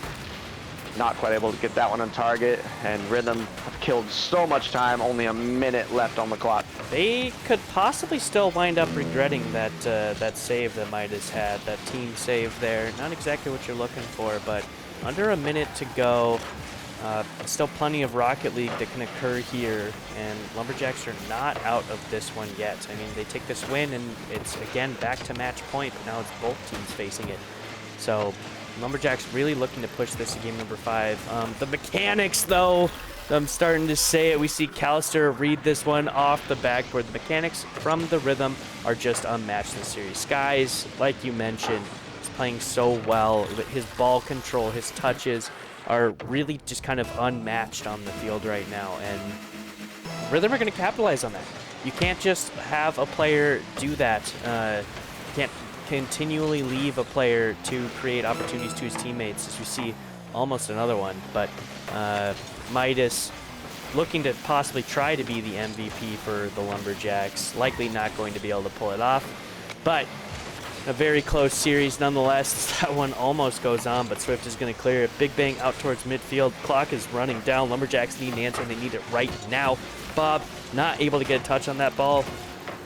We see Skies cross it. Midas looking to chase it over the hole, but unfortunately DJ not able to get the touch, and that's going to be it for this game. Rochester taking it in 3.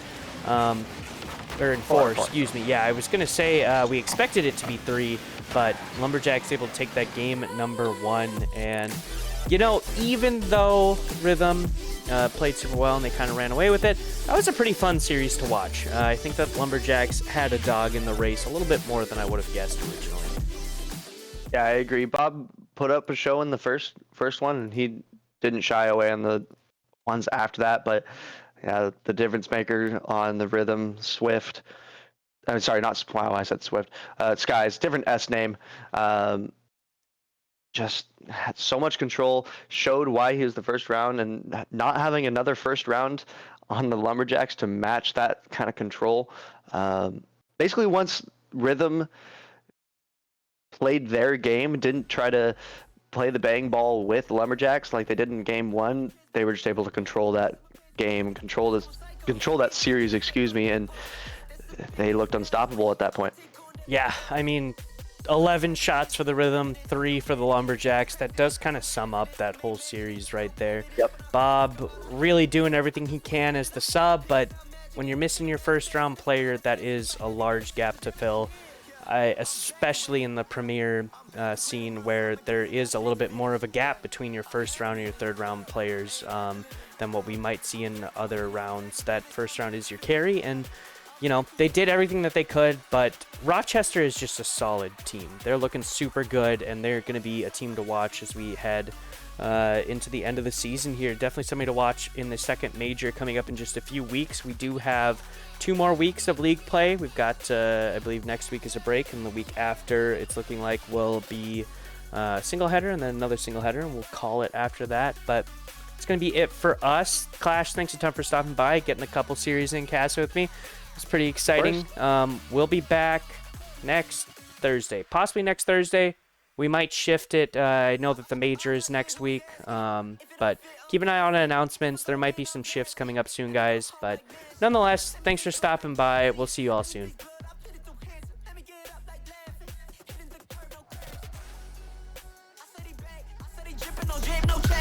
I'm running this shit like Jack. Play with my penis, I'm putting it back. I'm putting it back, making it shit, I'm making it smack. Make it so hard that it crack, yeah.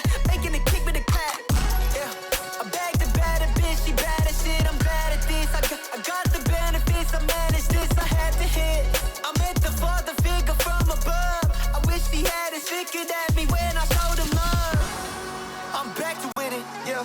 I'm back to quitting myself, my prison got shit to finish, yeah. I had a minute, yeah. Ain't had to live it,